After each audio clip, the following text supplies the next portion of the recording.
should be live. Hello and welcome. I'm going to wait to see, make sure YouTube's actually working here.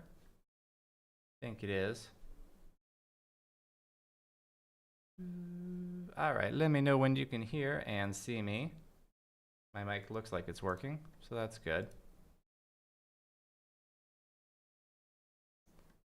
Looks like we're well. All right, we are here. True Viv Radio, John Hart. Welcome, welcome. Thank you for being here. Always a pleasure to live stream, though I do it like once every 2 years or something. Ilanwi, Off the Mark Official, Spidey Ninja. Welcome, welcome.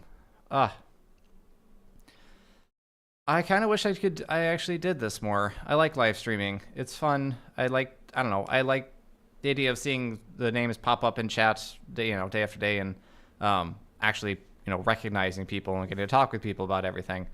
Inside Ash, hello, welcome. But that's just not my schedule right now. So, yeah, the channel hit 200,000 subscribers, which is pretty crazy. All that is the result of the Obi-Wan Kenobi show ripping off of Jedi Fallen Order. That started this whole thing.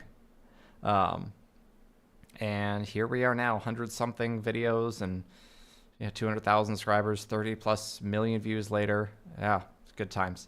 Jokus, thank you very much. Appreciate it. Off the Mark Official. Glad you like the Pragmata video. So, we are... I'm going to start with questions from Patreon, and we're going to kind of just go from there. All right, we have a number of questions from a few different people on Patreon, so we're going to start with those. I didn't really clip these or anything because I just didn't have a lot of time to prep. So the first question is, what do you think of Tales of Boss Thing saying the idea of filler episodes? For example, what makes good filler versus bad filler? Is good filler even filler? That's an interesting question. So I guess you have to define what exactly is a filler episode. Like if you're going to call Tales of Boss Thing Say a filler episode, it would because it doesn't advance the plot at all, right?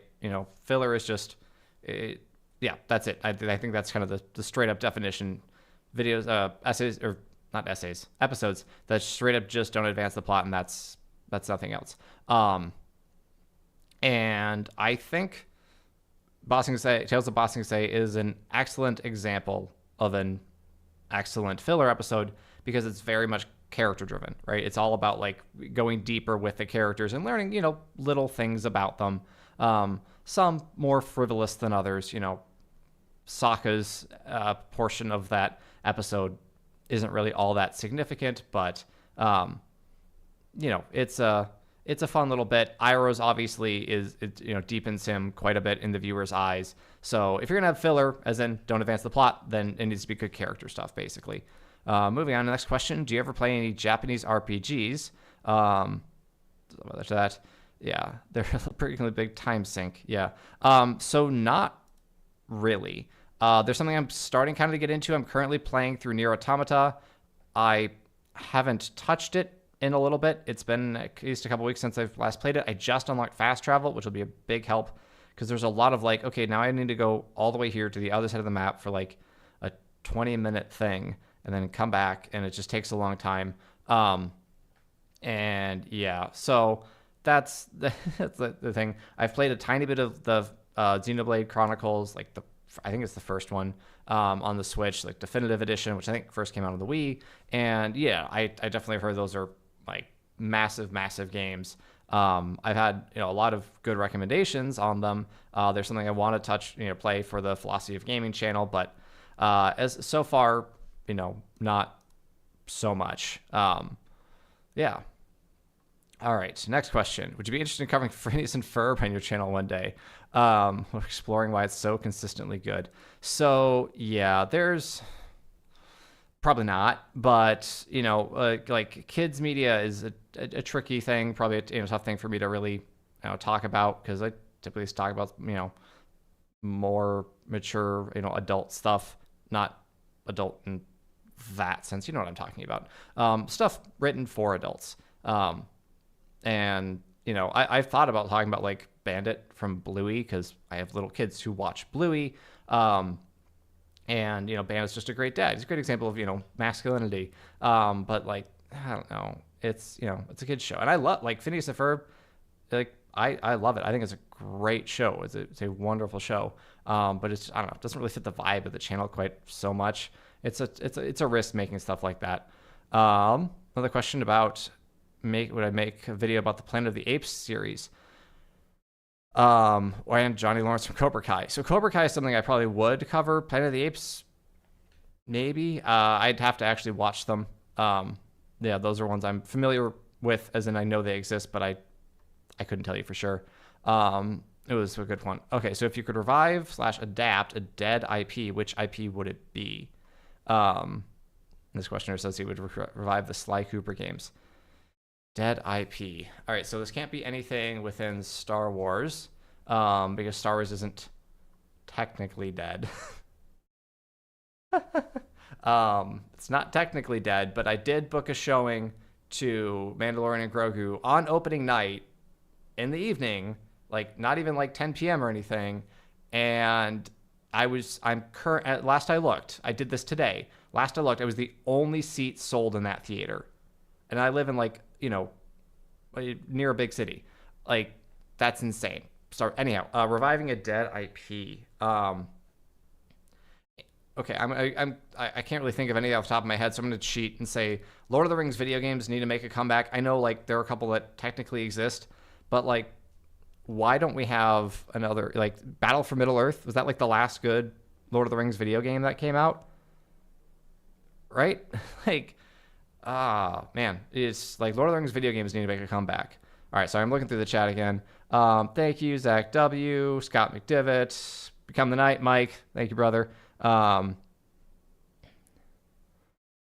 Isaac Cat, thank you so much. Hello, how you doing? All right, next question from Patreon. If you created your own superhero verse, how would you go about it? I honestly have no idea. Superhero is not something I've really ever thought of creating. Like the book that I'm writing is very much fantasy. So superhero, I don't know. I don't like the one thing I definitely would not include are superheroes who have like a lot of power and just feel like they should be invincible and they're not. You know, like I don't know. Superman kind of bores me for that reason. Or just feel like I never feel anything really threatens him. You know. What's your favorite portrayal of time travel in fiction? I don't like time travel in fiction. I think it's almost always a cop-out unless it's like the main thing that's happening. Like you're just exploring a different world, you know, a different world, right? You're going back to the past. Like that's kind of like the whole thing.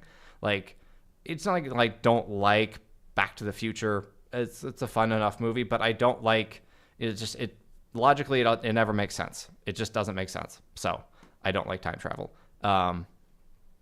Do you plan to review Maul Shadowlord in the future? So my wife actually said she started watching it just while I was, you know, doing something else one evening, and she said basically I think it's probably more or less what Book of Boba Fett should have been, in that Maul's just this kind of nasty bad guy who's running around doing nasty bad guy stuff, and the good guys, you know, the local law enforcement or whatever, they're like trying to stop him or trying to find out who's doing this. And yeah, I was like, okay, so I've heard actually decent things about Maul Shadowlord, which is a nice surprise. So yeah, I mean, perhaps in the future, I'm always happy to, you know, check out good Star Wars. That would be really nice. I would like good Star Wars to come out. So next question from Patreon. We just got two more here. If Dave Filoni decided to finally retcon away the Star Wars sequel trilogy, how do you think he should go about replacing it? Who should the new villain be? How do you think Ahsoka's story will be wrapped up? So I don't really know Ahsoka's story as a whole because I haven't watched Rebels. At least not beyond like the first season, which she's not really in. And yeah, so I don't know about the wrapping up Ahsoka's story. I mean, they've got other villain. Why not like take villains from the EU, right? And I think Thrawn shows up right in Ahsoka at some point near the end. So just like take him, right? To take like you've got the whole story with like Mara Jade and Luke growing older and Ben Solo. Again, there is a Ben Solo, but unless he was. So yeah, I mean, just like take the old EU and do that. People would love it. You could print so much money just doing that if you did it with any sort of care for quality. But yeah. And then last one from Patreon. Do we ever do a video discussing One Punch Man? So One Punch Man is actually kind of an exception to the rule of like, way overpowered superheroes that I actually kind of like because they play on the fact that it's boring for him. He is bored by, the fact that he can defeat everything in one punch. So yeah, I think I definitely would. I've watched most of it. I don't think I ever quite finished it. But at some point. So I got to pull up the post and all the questions on that. And I will definitely get to ones in chat as well. But I want to make sure I got to the ones that people asked when, I asked them to ask questions. Okay. And Recon, yes, I will leave the stream up after it's over. So it will be available. No worries there. All right. So from the post, what pieces of media made you fall in love with stories and or made you want to become an author?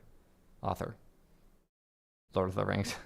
I mean, there's so many others. But like in terms of just like storytelling, every time I go back and I read Tolkien, I go, everything I have ever written in terms of fiction, which the word count of my novel right now is 60-something thousand.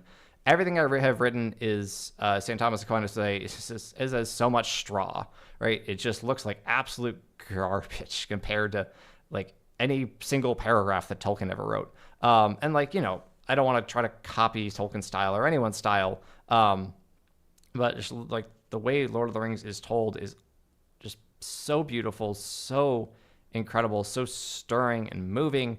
Yeah, it's like, okay, if I can achieve 1/10 of that, absolutely incredible. All right, next question is, what do you think is the most important advice/writing techniques for us aspiring authors to know? Do you like ARGs? And if so, what's your favorite one? I don't know what an ARG is, so no, I don't like ARGs, I'm afraid. Alternate reality game. I can't think of any, so I'm afraid the answer is going to have to be no. Most important advice/writing techniques. So, I mean, I'm like barely into the fiction writing world myself, but I would say like focus on characters. The characters will be the foundation of your story. If your characters suck, your story will suck. Your world building, your plot, all that, like it is so much less important than your characters. So that's, that like when the novel that I'm writing, I'm trying to focus on like, okay, just finding a good character voice for every single character. And it's hard. It's really tough to like, okay, what does this character sound like? How does he talk? How does she inflect? Like, I want to be able to hear their voices in my head when I write them. And there's some like bit parts where I'm like, okay, I know what this guy sounds like. And it's just his words come so naturally. But like one of my main characters, I have a hard time. There's a lot of characters who share screen time, but like two of the main ones, I kind of have, I don't know, I need to find their voices. I haven't really found them yet, which is a problem because they're two of the main characters. So like focus on character above like all else. That's my advice. I don't know. And like you can succeed doing otherwise, but like, yeah, maybe you have to. I think if you don't have, truly wonderful characters, your story is just not going to be big. Tolkien didn't start with characters per se. He found them, discovered them, whatever, but like they are the foundation of his work. Right? Without Samwise Gamgee and Aragorn and Frodo, Lord of the Rings isn't Lord of the Rings. One more came in on Patreon. Is there any low fantasy you would say is underrated or just overlooked that you'd recommend? Not a genre I'm super familiar with outside the big stuff and open to exploring more. I'm trying to think. Oh, fantasy. I haven't read like a ton of stuff that's not widely popular lately. Um, so I can't think of anything off the top of my head. No,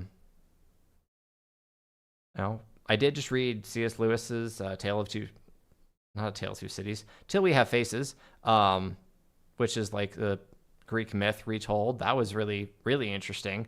Fascinating read. So that's probably overlooked in general. That's about all I can think of off the top of my head.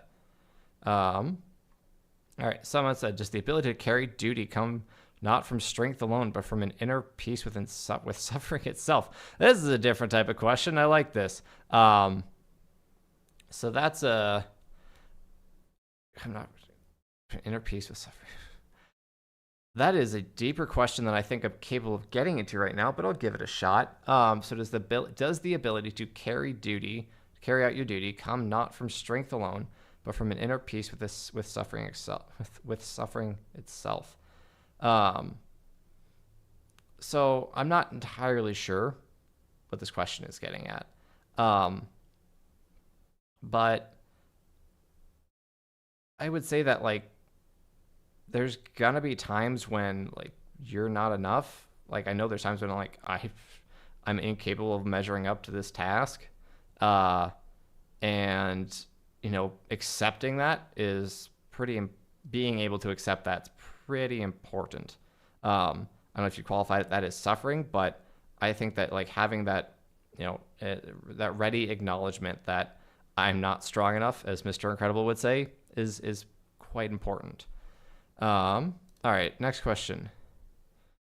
All right, you've often said that one should not create a story in order to communicate a specific philosophy.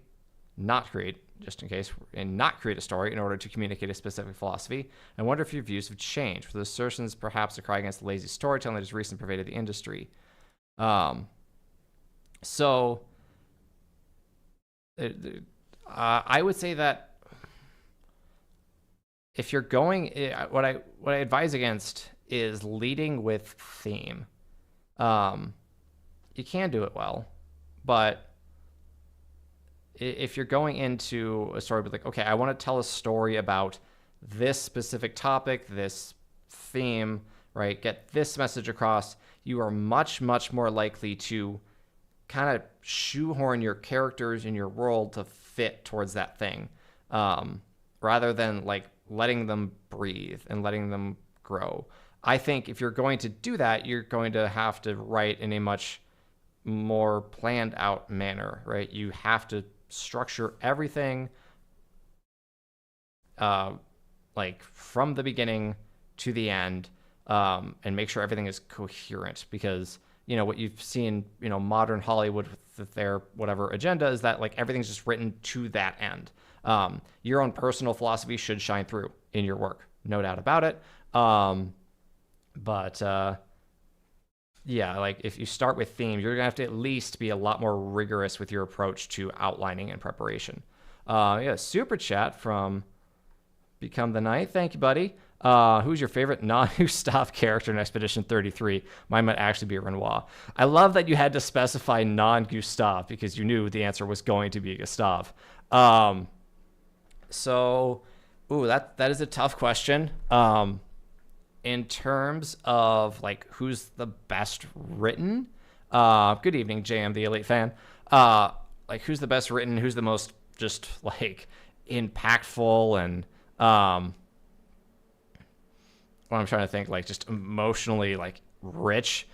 Yeah, it's probably Renoir. Renoir's I'm not gonna spoil anything because the game's not that old and there's a lot of stuff that that happens that people might not be aware of, but Renoir is just a phenomenal character from beginning to end. And I do love Renoir. It does not hurt that he's played by Andy Serkis, who is just an unbelievable actor. Along with it's Esquier. The answer is Esquier. This is fair. Counterpoint, Minoko. But if gun to my head, I've had to pick someone who's not Gustav, then yeah, I'd probably go with Renoir. Well, Miles a great character, but and like just some of the lines they give Renoir are just too good, right? His dialogue puts him over the top, if you ask me. So that's my answer to that question. Okay, let's see. Next question. What inspired you to create moral and ethical reviews of modern media? As a fellow Catholic who loves the art of film and TV, your channel is such a breath of fresh air. Okay, so that was the question. What inspired you to create moral and ethical reviews of modern media? I think the first one that I really did, like the first video where I really talked about like virtue ethics was Iro. So Iro, I guess, is the answer to that question. Because if you look at my channel's history, before the Iro video, almost every single video was talking about Star Wars. I started with like the Obi-Wan Kenobi show almost a year before that, made a few videos, took a long break, came back after several months, and started making shows like Mandalorian Season 3 was coming out, and all that. And then I made the video on Iro, and that video didn't do anything. It like completely flopped, bombed for the first 3 days or so, and then it just blew up out of nowhere. And yeah, I mean, it was really that. So that was kind of the realization that like, oh, there's a market here, so to speak. There's an audience that wants to hear about good stories and wants to hear about a little bit like why they love them so much, and wants to know that they are meaningful. YouTube's a very negative place in general, and there are a lot of people crapping on modern stories and Disney and Star Wars and Marvel and everything else, and a lot of it does deserve to be crapped on, often more charitably than it is, but so be it. And I kind of stumbled in, honestly, almost by accident, because I just love Avatar and Iroh, kind of stumbled into this field, this audience of people who, also want to hear about good things and, how we should be affected by stories. So this is, what are your thoughts on Protestantism? Well, I'm Catholic, so I love my Protestant brothers and sisters, but I think they're wrong and should convert. But beyond that, I love you guys. I don't know if you're Catholic, Protestant or not. That's pretty much that.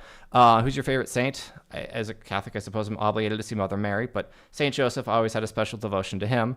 Helped me find my wife, make sure I actually wanted to date her and everything, which I did, and we have 4 kids now.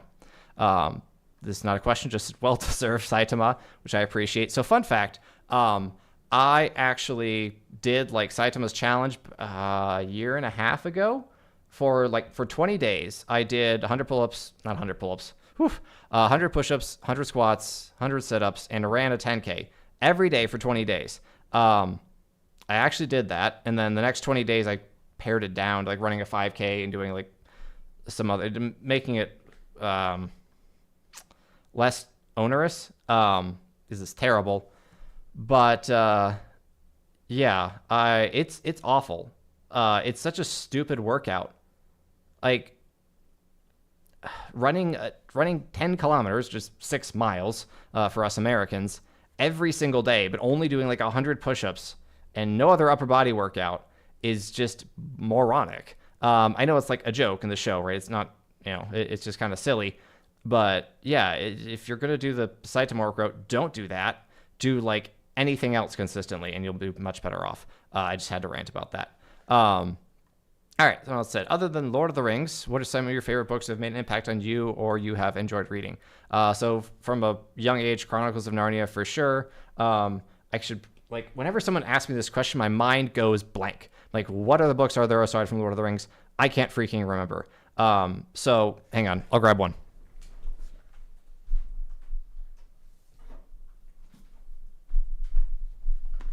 So I showed this off in my Master Commander video, but this is Midshipman Quinn. And you can tell from the cover that it has been extremely well loved. I got this probably when I was in like late elementary school, middle school maybe, and I read the heck out of it. So it's basically a collection of 4 novellas, each maybe 150 pages long, about Midshipman Quinn, who's this like 15-year-old, right, who's going to sail in, he's a midshipman aboard a British Navy ship, during the Napoleonic Wars. And like, it's just kind of, the historical fiction, the adventures he gets up to. But I loved the heck out of it because it's just like this young kid like going on, crazy adventures, and it like kind of inspired a love of, not that I like the sea or anything, but just like, I don't know, it inspires you to want to be a hero. So that's kind of a random one, but hey, there it is. So we had another super chat from Uncle Simric. Apologize if I pronounce your name wrong. Please read A Song of Ice and Fire in a classical sense. It is a romance. I would love to hear your thoughts about Ned's fatherhood as presented by Ned Stark. All right. I'm working on it. I haven't read it in a little bit. But it's one of those things that I am hesitant to like really dive into it. Just I've heard a lot of bad things. I've heard a lot of good things, and it's there seems like there's quite a bit of conflict there. Different perspectives on it. I do very much like think that when I think about stuff like Song of Ice and Fire, I also think about GTA, Grand Theft Auto, right? Like those games. Like GTA 6 is coming out supposedly in November, and like I intend to cover it, especially on the Philosophy of Games channel, Philosophy of Gaming, because I'm like, this is a huge cultural thing. Song of Ice and Fire is not so much anymore, but like I just I kind of want to like really give it an honest look and look at its philosophy and see where I can agree with it, disagree with it, pick it apart, show its flaws, whatever. But I know I definitely have my disagreements with George R. R. Martin in general, philosophically. But I just, it's a little hard for me to get going on that stuff when it's just so much bleaker than the stuff I like to read. So yeah. Simric, thank you. But yeah, anyhow, it's not that I'm opposed to like cynical or like realistic takes. I love The Wire, for crying out loud, but anyhow, but yes, I do intend to keep going on that. Zach Beckman 999, just no question. I'll keep an eye on a question if you had one. But I will if you have a question, I will read it for sure. And moving on. Okay, where's the next question? What's the story, be it book, TV show, video game, etc., you love to see or make an adaptation of? Okay, if it's a TV show, how's it going to be? I assume it would be adapted to like a movie. So when you ask this question, like, what's a story you want more of? You want to see adapted or whatever? So there's a little Star Wars game called Republic Commando, and I do mean little. It's a little game. It was not very popular. It's like 6 hours long, and it has not a lot of, it had next to no cultural impact, but I love it to death, as evidenced by the 2 helmets that you can see behind me, because it's a story about brotherhood, the bonds of brotherhood forged in the crucible of combat, and I love those stories more than like anything else. So if they made a movie of Republic Commando and did it well, I'd buy like I'd buy out the entire theater and just invite everybody I knew. So there's that. All right, so someone asked, what's the sequel you actually want to see? Game, movie, book, etc. Republic Commando 2. That's going to be the answer. Sorry, guys. Have you seen Demon Slayer? I have not. Sorry. Would it be all right to request Secondhand Lions for a movie to talk about? It has a bunch of great themes in it. I think I've heard of that. It's all right to request it. I'll probably not get to it for a while. I do have a Patreon tier for $50 a month. You can request something, and it's going to take probably 6 months to a year for me to make a video on it, but I will do it. Yeah, so that's one of those, like, add it to the list. Thoughts on Maul Shadowlord. I did talk about that already, but in case you weren't here, I've heard it's decent. I've heard it's good. I would definitely want to check it out eventually. Zach Beckman, what I meant to ask, how did you give time to content creation while working a real job? And how did you learn video editing / video creation? Thanks. So I'm fortunate that I work from home. So like, lunch breaks and stuff, or when I'm not busy, I can work on stuff. So that's very helpful. If I was working 40 hours a week outside of the house full time, with commute and everything, so it's really like 45 to 50 hours. Yeah, that'd be difficult. And there are times when my job, doesn't allow me to really spend much time working on YouTube because, back in I think December, had big, big projects and stuff. So yeah, that's tough. But otherwise, you just kind of make time. One thing I've noticed in life in my 30 some years here, it's okay, you just kind of have to prioritize it. If you can prioritize it, then, you can make it happen. And that's hard. You've got job, you got family and everything. It's tough. As for how did I learn video editing / creation, I just started doing it. I did some back in high school with whatever free program was that hopefully wasn't malware, but that laptop was long gone anyway. I picked up Adobe Premiere and I looked up tutorials and just, kind of learned by doing it. That's generally how I learn things. I learn by doing. YouTube tutorials, very, very helpful. Let's see.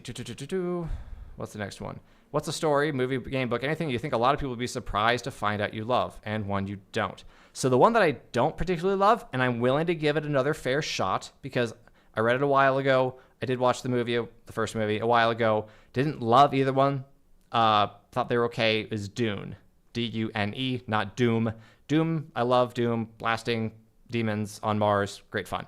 But Dune, Frank Herbert's novel, and the Timothée Chalamet movie. I've only seen the first one. I'm kind of yeah, it's okay. I think I kind of read it with the wrong frame of mind. I'd like to go back and read it, knowing that it is kind of this heroic tragedy, right? He's really not supposed to be that interesting. I found Paul to be a very uninteresting character. So that was kind of my main problem with that. The pacing was also weird. But I'm willing to give it another shot at some point. But that's kind of the one I don't love. Surprised that I do love. I love character dramas. So Breaking Bad, Better Call Saul, The Wire, Succession. I don't really talk about those. I have one video on Breaking Bad. I've mentioned The Wire a number of times. And yeah, those are a big thing. They're not, fantasy, sci-fi. But I'm a really, really big fan of those. All right. And there's a super chat from Zach W. Have you played KCD Kingdom Come Deliverance 1 or 2? Aside from the language, the narratives are decent. So I am. Hang on, let me pull up Steam real quick.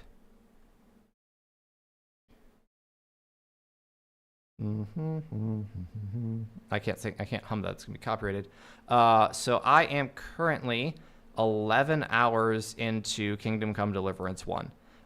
So that's again definitely something I'm going to make videos about for the second channel. They're long. They're not short games. I think it's 50 hours minimum if you just blast through the main story in the first one. So yeah, that'll be interesting. But I'm very excited to play them. I'm having a great time in Kingdom Come Deliverance 1 so far, and obviously 2 is an improvement on all that. So yeah, there's your answer, Zach W. Thank you so much for the super chat. Very, very generous. Next question is, have you seen Project Hail Mary? This is all from the post that I made about this a while ago. That's where I'm getting all these questions. Have you seen Project Hail Mary? Would you do a breakdown of it at some point? I've not seen it. I would like to. I'm kind of mad that I didn't go while it was in theaters. So it's on digital now, isn't it? Ooh, I think it's on digital. I should get it and actually do that because I really into, after playing Pragmata, I'm very into stories that are just hopeful and human positive, positive about humanity. So yes, I definitely would. I have the book too. So, and there was a super chat from Esteban Quito. Are you expecting a Robocapolypse, Robogenesis, and Bobaverse movies? Greetings from Armandino. Well, thank you so much for being here. Am I expecting them? I don't know what those are. Robocalypse, hang on, I gotta do some Googling. Robocalypse is 2008 real-time strategy games. So I apologize, but I legitimately do not know what those are. So thank you for the super chat. Again, very generous. But yeah, Robogenesis, I'm not familiar with any of those. So unfortunately, I can't really answer that question. Okay. Have you played anything Warhammer 40K? Not really. That's the universe that I'm it intrigues me. It interests me. There are so many things that intrigue and interest me that I just don't have time for. So not right now. What do you think of Persona 5? Haven't played it, unfortunately. I do know it's a video game. That's about all I know. Let's see. Someone else asked, have you seen Star Wars Rebels? And if so, what are your thoughts on it? My thoughts are I want to watch it. I need to make time to do so. That's pretty much it. As a fellow Sam, how do you think believers can go about making games? Making with my first video game painstakingly. I found it difficult to balance the importance of my faith with making a video game for a larger audience. Okay, so whatever your faith tradition, whatever you believe, you always need to have quality in mind first, right? Make a good game, write a good book, whatever. That's the most important thing. There's a line from God in the Dock by C.S. Lewis, just a collection of essays. It's basically like, it's much better, like in terms of like evangelization, for people to like, look at all these wonderful things, whether they're works of art or good shoes or whatever, and see that like a good man, and C.S. Lewis being a Christian, saying like the Christian man is behind them, right? That's much better. So my only advice really is like go aim for quality. That's it. Make something that is good, that is well done, and you'll be okay. Someone else asks, who are your favorite YouTubers, the channels you're subscribed to? So I'll mention a couple that I've really enjoyed watching lately. Greg Owen, who does kind of sort of what I do, similar-ish, but more on like the modern, he does more critiques of like modern writing and modern storytelling. He does some kind of more, nostalgic, commentary and stuff like that too. And then I think I've seen them in the chat recently. Geeky Stoics. They're great because they do very, very similar to what I do. John and Riley same. Stephen and Riley over there. They're awesome guys. I got the chance to meet them recently. And they, dive deeply into like the philosophy of stories. So, big fans of both those for sure.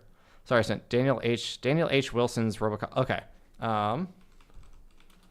So I'm not familiar with those again. But that is 2011. So you said Robopocalypse, and I was like, is this going to be like AI stuff? And yeah, artificial intelligence. So I'm not familiar with those. I will say, again, thank you for the super chat again. But yeah, these are not something that I'm really familiar with. I will have to put these on the list to check out. I'm always looking for good new books to read. The problem is I have far more energy to buy in time to buy new books than I have to read new books. So I can't tell you how many books I'm like currently reading, most of which I've not really touched lately. So that's where I am with that. All right, next post question. What is your opinion on classical education? I love the ones that are just out of left field.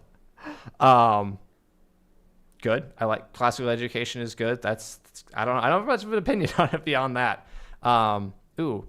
Personal favorite flaw to give a protagonist to overcome, how to write inspiring characters without them becoming Gary Stews.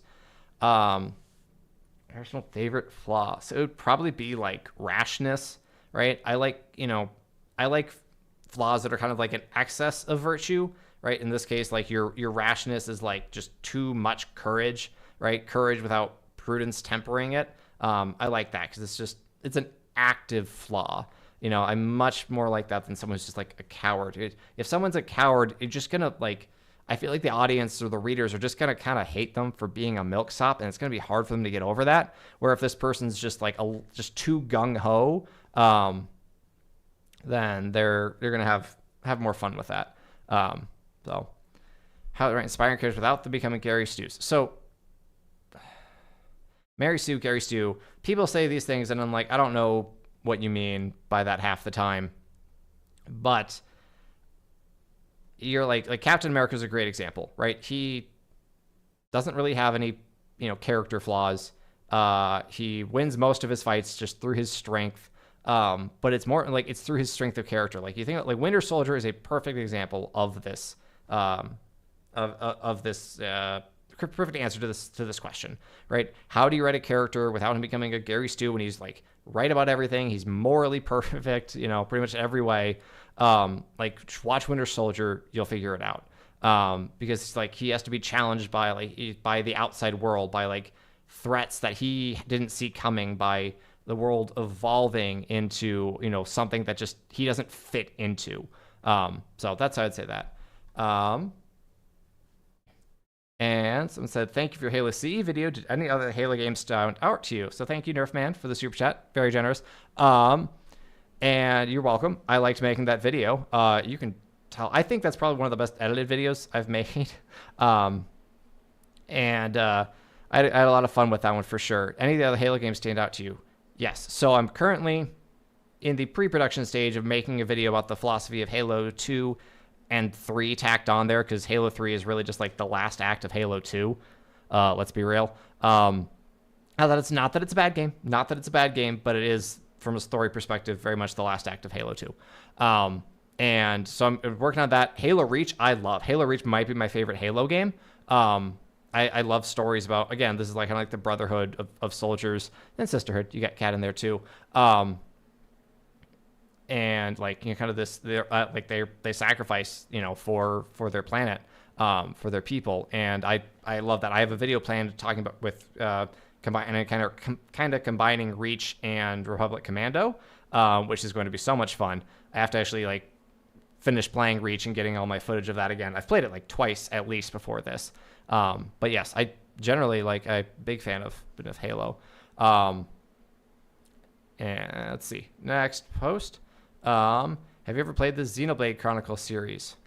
Started the first one. That was a little bit ago. I'll get to it someday. Why Catholic is opposed to other branches of Christianity? Well, I was born Catholic, so there's that. I think it's true. There's that. That's pretty much it. What were the things in life that made you who you are? I would refer you to the previous question, but more important, but not more necessarily more importantly, but more, I don't know, intimately, near heart, like my parents, my siblings, you know, the teachers I had. You know, I was blessed to have a very good relationship with both my mother and my father. Lots of good friends growing up and everything, and married to an incredible woman. So the people around me, basically. Next question. Have you ever seen the channel Malika Writes? This was another channel made known through Pilgrim's Pass. I've not. What are your favorite books, TV shows, movies, video games, and theater shows? That's an awfully big question. Lord of the Rings, Band of Brothers, Lord of the Rings. Favorite video games? That's tough. If I had to pick one, gun to my head, like literally Rocket League, which is totally out of left field for this channel. Theater shows. I haven't actually seen it in theaters, but Next to Normal is my favorite musical that I've only ever heard. The ones that I've seen in person, probably Les Mis.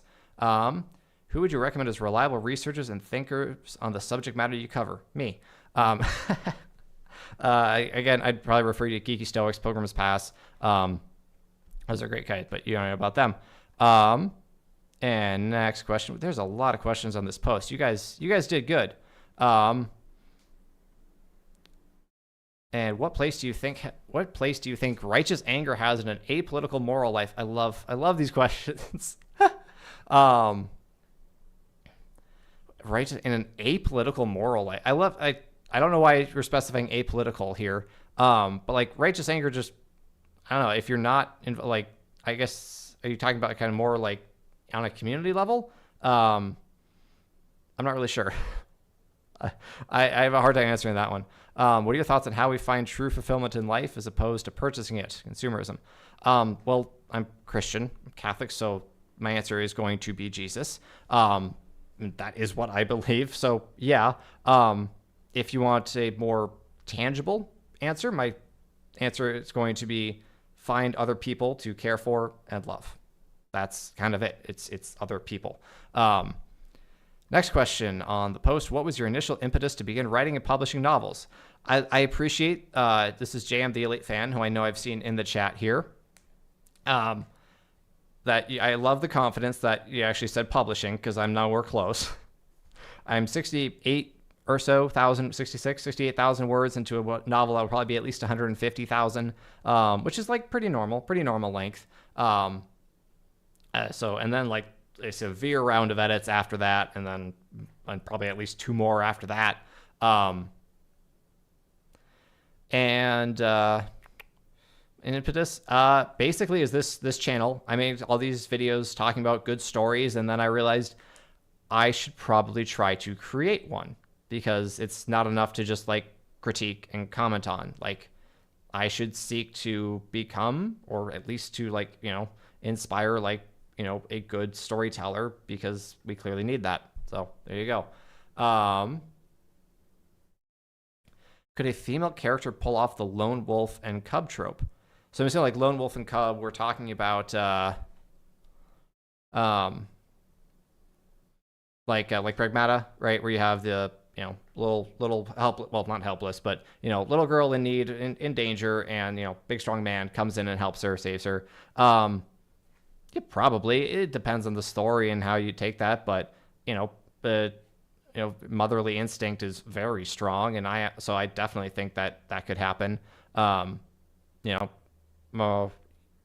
have to, I don't know, writing strong female characters these days comes with a lot more prejudgment than it used to, unfortunately, thanks to a lot of really badly written ones. But you've got like Sarah Connor, which that is her kid, right? Not a lost wolf pup, so to speak, but same principle applies, I think. And let's see, we had a super chat from Carson Bacala. What are your thoughts on the Witch universe, specifically the books and the games? So I started the books, and I've read like the first two like prequel novels, and I found it kind of gross. Yeah, I'm not going to go into specifics, but I've just kind of found them kind of gross. I started playing the first game, and it showed its age very badly, so I kind of just dropped it. Like, they started the combat, and it was like, click 8 times to defeat one enemy, and here's 3 more enemies. And I went, I'm not doing that.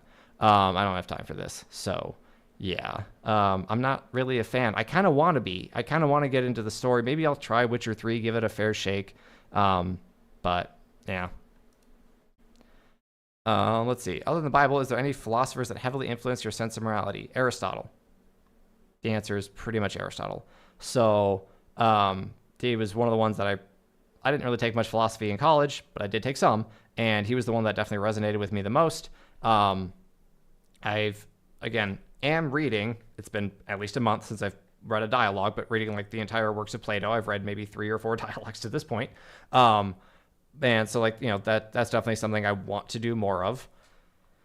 Wanting to do and having the time to do, making time to do, are 2 totally different things. But the answer is Aristotle. All right. Next question from the post. Which element from Avatar do you think causes the Bender to build the most moral character?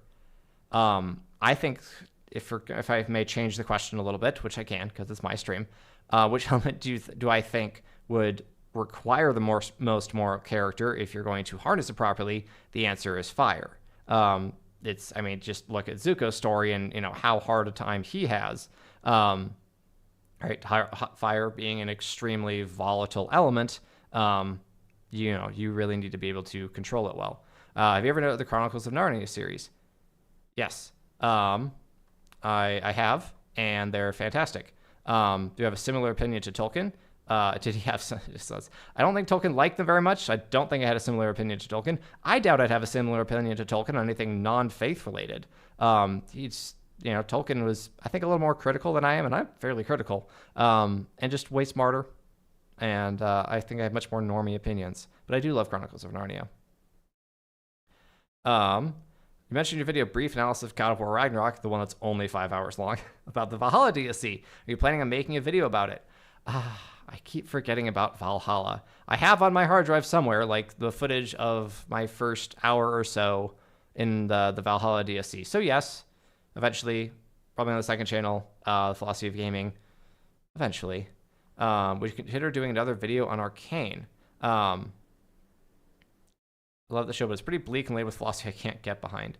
Are we talking about the first season or the second season? If we're talking about the first season, there might be something that comes to mind. If we're talking about the second season, hell no. No, I'm not talking about the second season of that show. It sucks. It's terrible.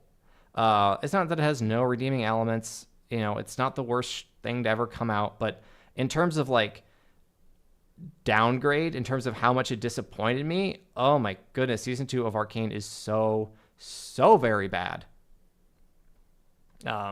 So maybe if something strikes me with the first one. Someone asked, can you do Hunter x Hunter Chimera Ant arc analysis? I have no idea what that is. So probably not anytime soon. What's your very go-to film score? Lord of the Rings. I do love Pirates of the Caribbean. I really do love Pirates of the Caribbean too. That one's up there. Since you mentioned you're writing your own fantasy book, I was wondering if you're planning on including any original races within it. Kind of. If so, what are some of the things you kept in mind for each one? How is the process for figuring out how they'd fit in the world? So yeah. So kind of. Like there are monsters in it that are kind of their own race with sub races. But like it is a very human story. The characters are pretty much all humans. So not so much, and the monsters are more or less just like, manifestations of evil and stuff. So there's not a lot. I didn't do a ton of world building with respect to like other races. You gonna do any videos about the Uncharted video game series? Okay, sorry to laugh. I don't have any plans at the moment. There is a gaming YouTuber with like 2.5 or so million subs named Zanny. If you're into gaming YouTube at all, you've probably heard of Zanny. Big channel, been doing this for a long time. And he makes videos on a lot of different games. And there is one guy who will comment on pretty much every video to the point that it's been a meme for years. And his name is just the Uncharted guy. And he asks Zanny if he will make videos on Uncharted. So that's what that made me think of that. I have no plans to at the moment. If the Philosophy of Gaming channel does well and I've, just like plumbing the depths or something, not that Uncharted's not well known or anything, but it's not like on the top of my list. And let's see. Your super chat from Stephen Little. Do you think fantasy is stuck in the medieval era? Examples that come outside of it, like Stephen King's Dark Tower and Indiana Jones. Don't know if I'm explaining myself well. I definitely know what you mean. Like fantasy, people see like, again, I'll make the argument that Game of Thrones, as far as I know, isn't, as far as I've read and seen so far, isn't really fantasy. It's like a magical medieval drama. As I very much stick to Tolkien-esque definition of fantasy, which requires like eucatastrophe, right? The sudden good turn towards the good. I think of it as like fantasy needs to be inspirational rather than just like drama and tragedy, which Game of Thrones, A Song of Ice and Fire very much is. But I can you do fantasy that's not medieval? I think you definitely could. I read there's a book that I read by an indie author called what's it called? Travel by Star, which is like a frontier fantasy. So yeah, you can do it. You definitely can do it. Is my story medieval fantasy? Yes. But I don't know. We kind of I love that era just in terms of like telling stories and the technology and stuff. It's a great time. So Anna Bagley said, "Hey, thank you so much for your videos. You are one of my favorite creators. Thank you. Love how your videos talk of stories with a moral Christian view." That's the general idea. Allow me to ask, is Dunk and Egg fantasy? Dunk and Egg is fantasy, yes. Absolutely. Let's see. Next question from the post. We're getting near the end here. So who's your favorite Silmarillion character and why? If you can pick just one. Oh man, it has been a minute since I read the Silmarillion. I'm trying to think who's kind of like the most upright and solid character. Glorfindel maybe, but it's been too long since I've read Silmarillion for me to really answer that question solidly. If we're counting like, kind of, I mean, okay, like, Elendil isn't really that much of a Silmarillion character. Like, he gets more mentioned than anything else, but, you gotta love the guy who just stood up to Sauron. March to the slopes of Mount Doom. That's pretty sweet. You ever planning doing an analysis of Mistborn? So books are hard for me to do analyses on because I use quite a bit of B-roll in my footage. So if they make the Mistborn movie, absolutely. But if it's just a book, probably not. That's just not how I generally approach this. Not a booktuber. Movies and video games, TV shows, those are my jam. I like having visual aids in my editing. but I do like Mistborn for sure. Have you watched The Rhino and the Red Bill? I've never heard of it. When will you read The Wheel of Time? So I'm reading the first book now. I read it years ago. I'm rereading it now for a video that I have planned. Will I ever read the entire thing? I don't know. It's a lot. Similar question. Will you ever read the First Law trilogy? I gotta look what that is. First Law trilogy. Joe Abercrombie. Probably not. I would have to give it a fair shake, but from what I've read of what I know of Joe Abercrombie, doesn't seem like it'd be my style. Have you ever seen Snowfall? What are your thoughts on characters of Franklin Saint and Teddy? I've never seen Snowfall, so no. Have you read any books by Michael J. Sullivan? What are your thoughts about them? I have not. I feel like YouTube knows the stuff that I haven't read and is putting them all at the bottom of this post.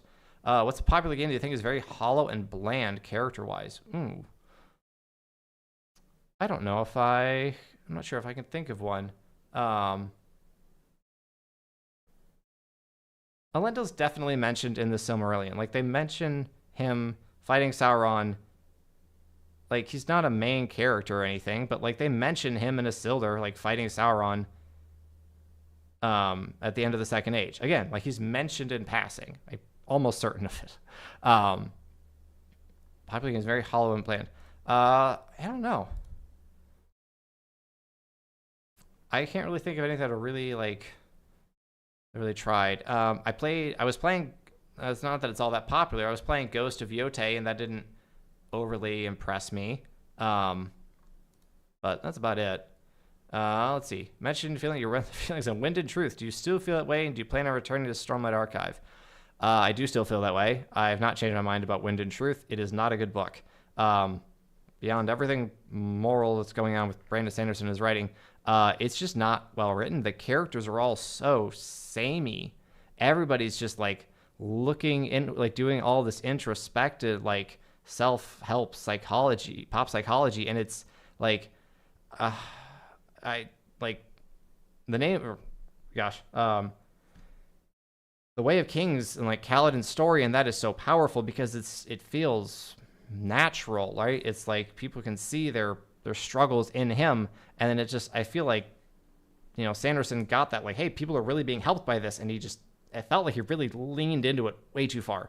I think him losing his editor was bad, unfortunately. Say Cyber Wraith, the super chat. Hey, Sam, always a pleasure to drop in. I've seen you quote G.K. Chesterton in your videos a few times. Do you have a favorite work or quote by him? So I've read not that much of Chesterton, to be perfectly honest. I find so many quotes of his that are so great. I think the one that so like, he's one of the authors I'm like, I need to read more, because every time I find quotes from Chesterton, they're just absolute gold. I think the one I used in my Halo video, like hope not being a virtue unless things are actually hopeless, I thought that was brilliant. Yeah, the Stormlight books are all very, very long. If you're struggling to get through it, I get it. I can't blame you at all. Sam, how can one portray the source of unbreakable righteousness underlying human cultures? I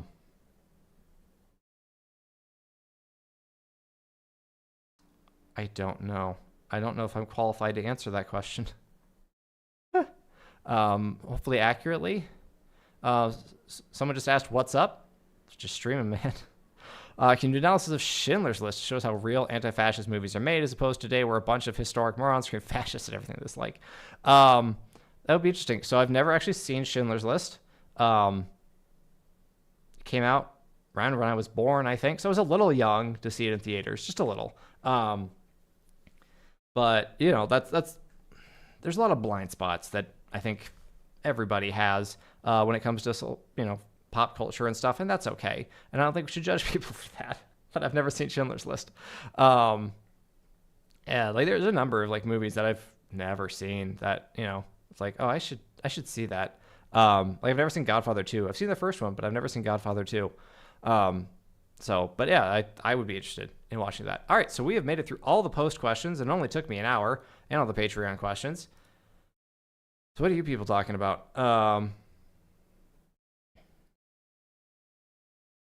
Well, hello to everyone I have not said hello to as I was churning through all those questions. If I answered your question insufficiently, I apologize. I'm going to scroll up a little bit to see what I have missed. Someone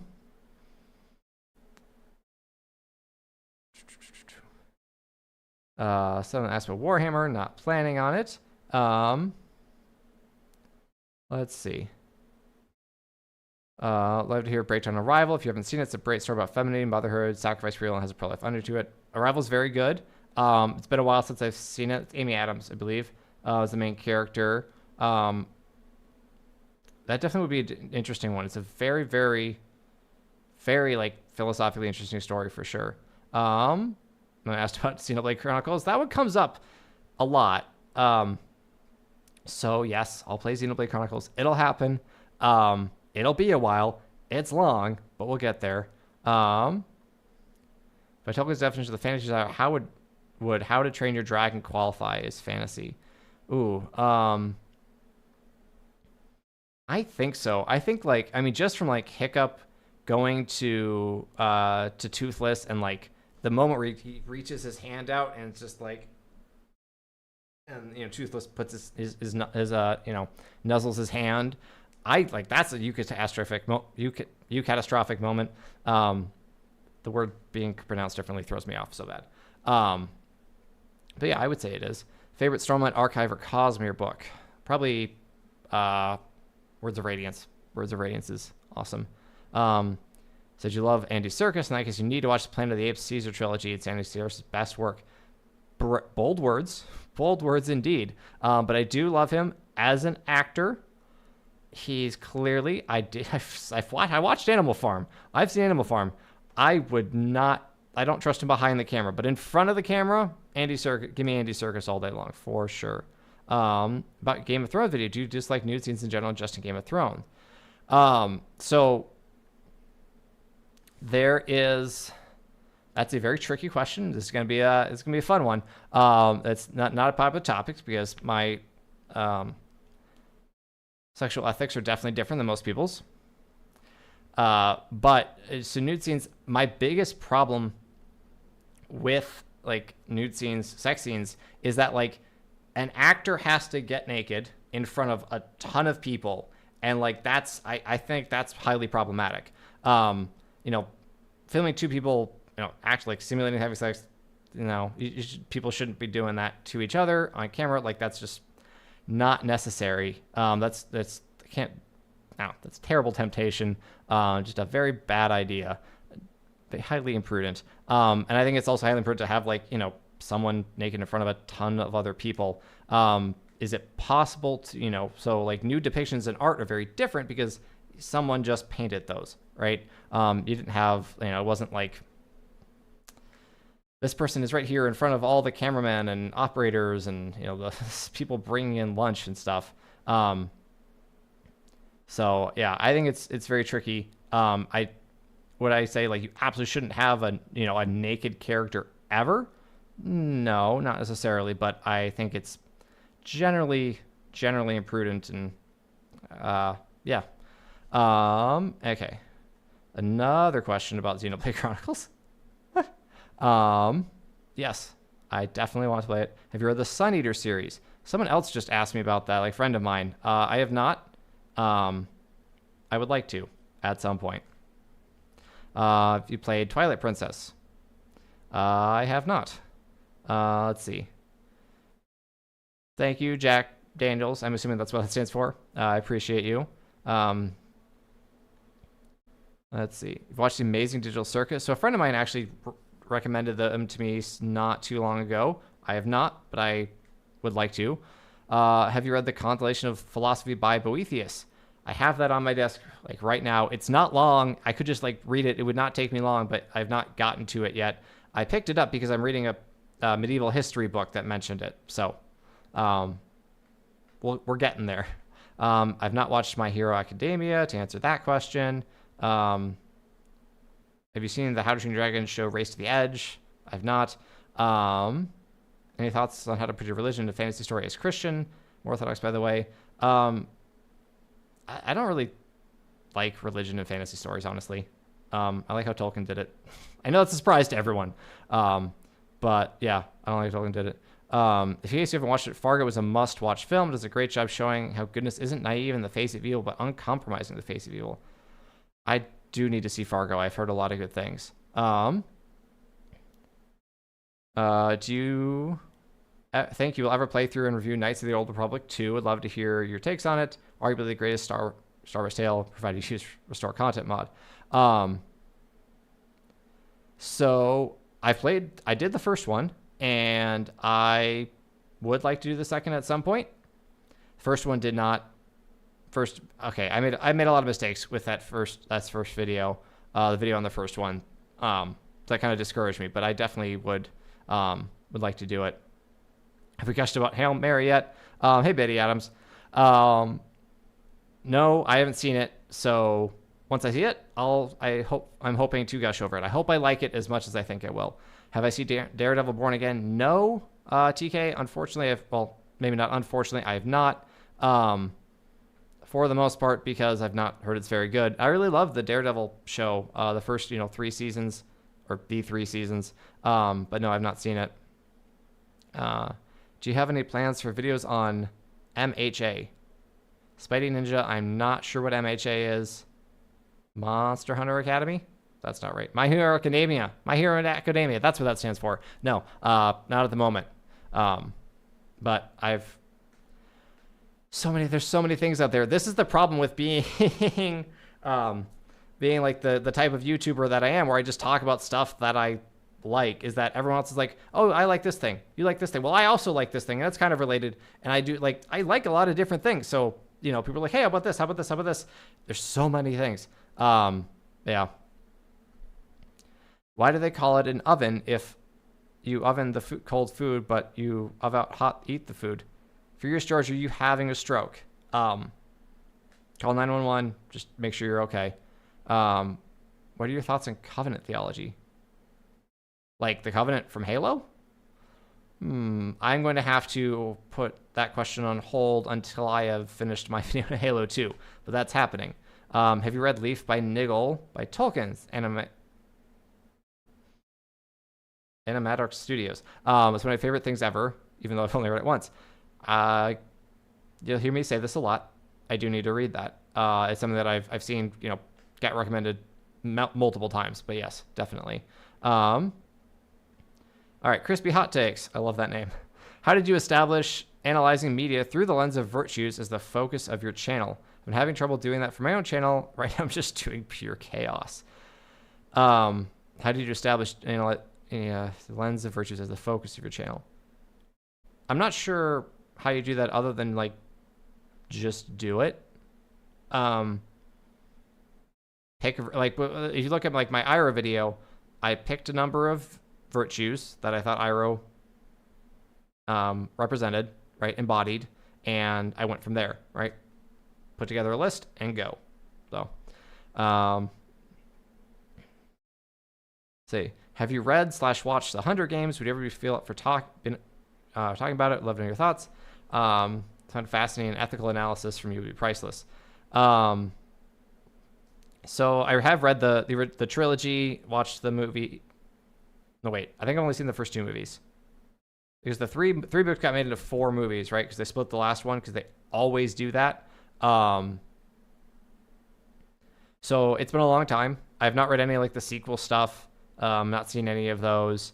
It would make for a somewhat interesting analysis. I don't know if it really has the chops now, right? It really lasted that long. It was everywhere back when I read it. But yeah. So maybe. That's a soft maybe.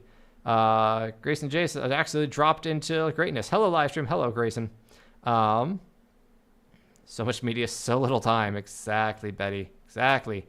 In your opinion, asked Paso Largo Jr., what does differentiate fantasy and space from science fiction? So you look at Star Wars versus Star Trek. It's kind of the good example, I think, is that Star Wars is about the Force and the Jedi, and it's very mystical and mysterious. I think fantasy needs good mystery. That's why I think I've liked a lot of Sanderson, so don't get me wrong here, but I think like we as a fan in the fantasy genre like need to move away from like the extremely hard like fantasy of Sanderson, because like I think a sense of wonder and mystery is more appropriate in that genre in general. There is definitely mystery and wonder in like Mistborn and Stormlight to some extent, though it gets less and less as you kind of go on. But so science fiction is like, I think is generally very human focused. Again, you look at Star Trek, right? This is like, okay, we've developed, we're here, we've moved on, from like our current technology to the future technology. And it's more about, I think it's more like human centric, than it is like mystical. Anna Bagley, thank you for the super chat. Reading The Hobbit for the first time. I love it. The Hobbit is a wonderful book. It like, I know it's a kid's book and all that, but like it's just a delight. Kid Play asked, who's your favorite saint? I gotta pick Saint Joseph. I think I said that earlier, but you probably weren't around. You're still listening to the Expedition 33 soundtrack? If so, what's your favorite? Neil Sauer, my favorite, I mean, it's probably just like Lumiere, just for kind of like listening, hanging around the house. Nothing quite beats the lilting sound of that. Oh, it's so beautiful. It's so great. I love Lumiere as the track, and so yes, I'm still listening to it. For running, which I'm training for a marathon now, so that's fun. But like the the boss fights. So Unvia, I'm gonna butcher the pronunciation, but it's French, so it's fine. Like Unvia Tamare and Unvia Pandra. Those are great. They're long songs. They last more than a mile, and boom, boom, and just like the incredible beats. So great. Why did you choose your style for YouTube? Crispy hot takes. I don't know. I just kind of fell into it, man. You got to find what works for you. Don't try to be anybody else. Just, be who you're going to, be what works for you. What are you playing right now? Asked Ace Condor. So right now I am playing Kingdom Come Deliverance, as like my kind of random chill roguelike. I'm playing Slay the Spire, the first one. And then I haven't touched it in a few weeks, but I am playing through Nier Automata. Kingdom Come Deliverance 1 and Nier Automata are both going to be on Philosophy of Gaming as, pretty long video essays eventually. So Heart Fart Pop Tart, which is a phenomenal name. What are your thoughts on pagan ideas in stories such as Star Wars, and do you think they could have a negative influence on people, especially kids? Not really. It's fantasy. Like, it's fiction. I think like just the moral, virtues that we see there are far more important. Then you learn about the costume and Nothing is a Mystery. This is true. So Caleb asked, thoughts on historical fiction as a storytelling medium. So earlier I showed my much loved copy of Midshipman Quinn. So clearly I'm a fan. But yeah, I think it's a great medium. I think I really loved it as a kid because it's just like, you learn about history, and then you learn about like often kids like placed into like these historical contexts. And yeah, so I thoroughly enjoy historical fiction. I'm not well versed in history enough. I mean, I guess I would be if I, wanted to write a book about any specific time, but not yet. Hey Sam, big fan. I'm writing my own Star Wars fan fiction. What's your advice on the Force and George Lucas' interpretation of balance? Strider, I'm afraid I've never really thought about that topic. Gonna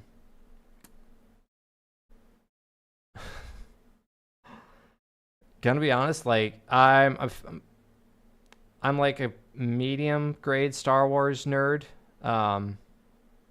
So I don't know. I've never really thought about that, unfortunately. Trolley Bots asked, have you read the Wingfeather Saga? I have not.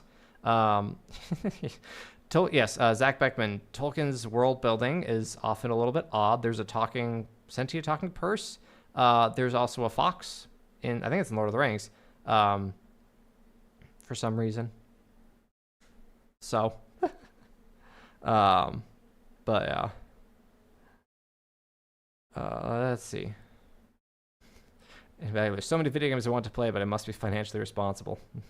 either don't have enough money, or you don't have enough time, or yeah, it's one of the two for sure. SD Remember asked, you've probably answered this many times, but what books / writing / literature would you recommend from C.S. Lewis for someone brand new to him? If you've never read the Chronicles of Narnia, Chronicles of Narnia. I'm assuming brand new means you haven't. They are children's books, sure, but they're wonderful and beautiful, and a delight. Something more, more mature, very different, is Till We Have Faces. And that is a very good book. It's going to sit with you for a while. I don't really know what to make of it still. It's very, very good. If you're talking fiction, nonfiction, Screwtape Letters, The Great Divorce, Mere Christianity, all very good. I don't remember Mere Christianity all that well. The Great Divorce I remember fairly well. That's an incredibly convicting book. Screwtape Letters as well, both excellent. So Red Chief. In Star Wars, is the Empire xenophobic and believe in human superiority? I know they lean into it, but I don't think it's a main focus. What are your thoughts? So, that always just kind of was, but, they never really... I don't know, at least not, maybe it gets explored in, the EU and the novels and stuff, but, it never really seemed to me that, and it never gets explored, right? It just kind of is, and they just kind of let it be. And, Four Loves, yeah, that's another great C.S. Lewis one. But, yeah, I don't know, right? It's kind of one of those things where, I don't know if they really needed to be in focus, or it's they only hire humans, and that's just kind of it. That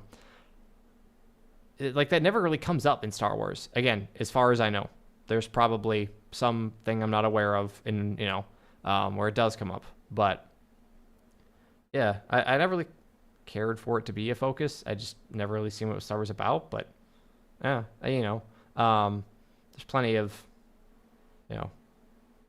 There definitely could be stories like aliens not liking other races of aliens. You've got a gazillion planets. Obviously, some people's are one race is not going to like another. That makes perfect sense to me. Crispy Hot Takes asked, "Have I played Hades?" There's a lot of great things about family, love, and loyalty. I have the first one. The second one, not really. I have it. I've played it a little bit. But yeah, I did enjoy Hades quite a bit. Hades, for those of you who don't know, is a roguelite video game where basically you play as Zagreus, who's the son of Zeus, and is basically trying to get out of Hades for his own reasons. Probably because it just doesn't really like being at the bottom of Hades and having to rule Hades, or be the successor to Hades. Not that, yeah. Did I say the son of Zeus? He's the son of Hades. Anyhow, but yeah, I like it. It's fun. It's somewhat heartfelt, so that's a good time. You're selling a picture. Said, read about the geeky Stoics retreat on their Substack. Looks so cool. What was your favorite moments from the retreat? Favorite moments, just hanging out with the guys there, and no one I'd ever met before, just getting to talk with guys who were very nerdy into the same sort of things that I was, and talking about everything from, faith to Star Wars, Lord of the Rings, and all that stuff. Just good conversations like that in person. So important to have that. Have you done any research on Joseph Campbell's monomyth theology? Asked Caleb Play. Any validity to it, in your opinion? I've not done a lot of research, so to some extent, there's only one story. I think that's kind of a silly thing to, everything is just one story. That's an oversimplification, I know. But to some extent, the hero's journey is a trope. Trope's not the right word.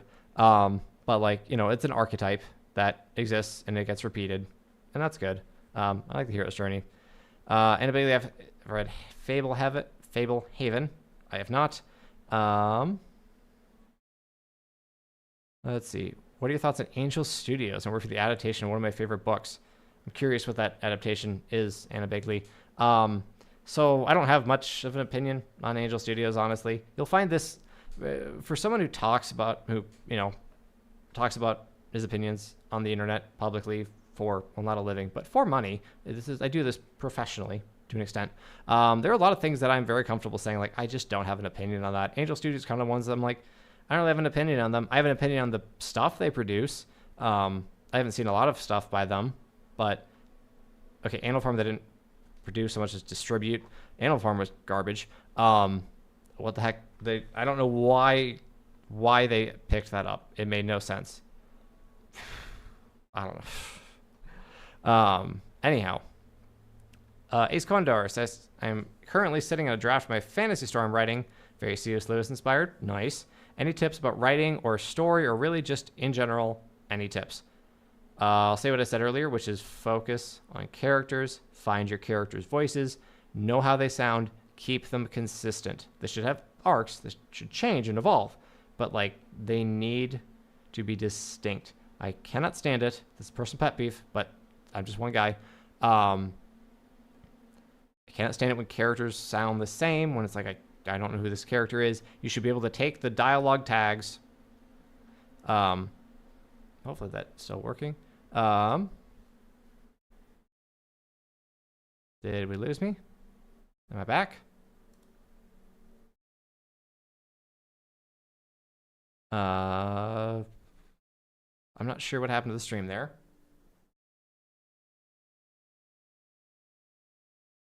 I don't know what happened. I think I'm still live.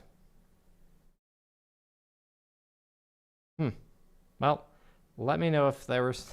My YouTube studio page just kind of randomly blanked and came back. All right. It looks like I'm still here. Cool.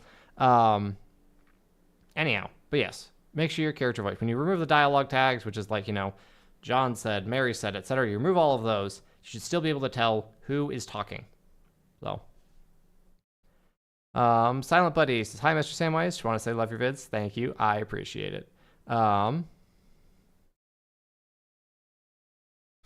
Thank you, everyone, for letting me know I'm still good. I appreciate you all. Have you played any of the Final Fantasy games? Hi, people. I have not. No. I think I have like a couple wish listed, but those were... I think we talked a little about JRPGs earlier, and I've never really played... And I've not played much of any in general. So, yeah. Jewish Anglican, I was watching your Night of the Seven Kingdoms video, wondering, are we heading into a neo-chivalric era? Perhaps chivalry making a comeback? I certainly wouldn't hate it. Like, men just be good. Be good men, be heroic, be chivalrous, be loyal, be sacrifice. I think I'd be optimistic and say yeah, we're like that's coming back. We're bringing that back. So hopefully. Jerry Tuxman, asks if I read Stormlight Archive or Mistborn. So yes, I've read all that exists on those. Currently, I think. Maybe there's like a novella or something that I've missed. Mistborn, I think the first trilogy is very, very good. Excellent even. The second, not trilogy, series is decent. Has one really good book. The others are decent. Stormlight, I think, started out extremely strong with the first three books. Fourth one was all right. Fifth one I did not enjoy very much. Yeah. How important is good prose in a novel? That's Caleb. Good. Good. Important, but not the most important. You can write plainly. Most people speak plainly. Like, not to toot my own horn too much, but like I've amassed 200,000 plus subscribers. I don't speak, particularly poetically, or even in like any sort of, I don't have like a character that I do. There's nothing that's all that, stand outish about the presentation that I put on YouTube, but seems to do okay. So it's important, but I think, characterization, I will hammer that button so much. Characterization. Yeah. Thank you, Diamond Lock Productions. I also am very sad that I had to endure that. I fell asleep during part of it for sure. Jerry Texman also asked if I considered playing a Metal Gear Solid game. So yes, I definitely have at least one wish listed. I know there's themes in there I'd be interested to explore, but nothing yet. Night SD, remember, appreciate you. All right. Men be good, the quote of the century. Yes, men be good. Matt Kyle Buller, the Matt Kyle Files. I appreciate that. I'm just a dude on YouTube, man. Like, I'm not a very inspiring person, but hey, I appreciate it. As far as I see it, I've read Skyward. I've read Skyward the first other 4 books now. Anna Bagley, I think so. But so I read 3. I like the first 2. The third one I was just like total filler. Zach, appreciate you. Thanks for coming, stopping by. Yeah. Fancy prose not necessarily good prose. This is very true. Good prose is, prose that keeps the reader engaged with the story and gets the author's point across, basically. The Mace of Spades. Samwise, loved your videos. First one starts with the 5-hour God of War essay.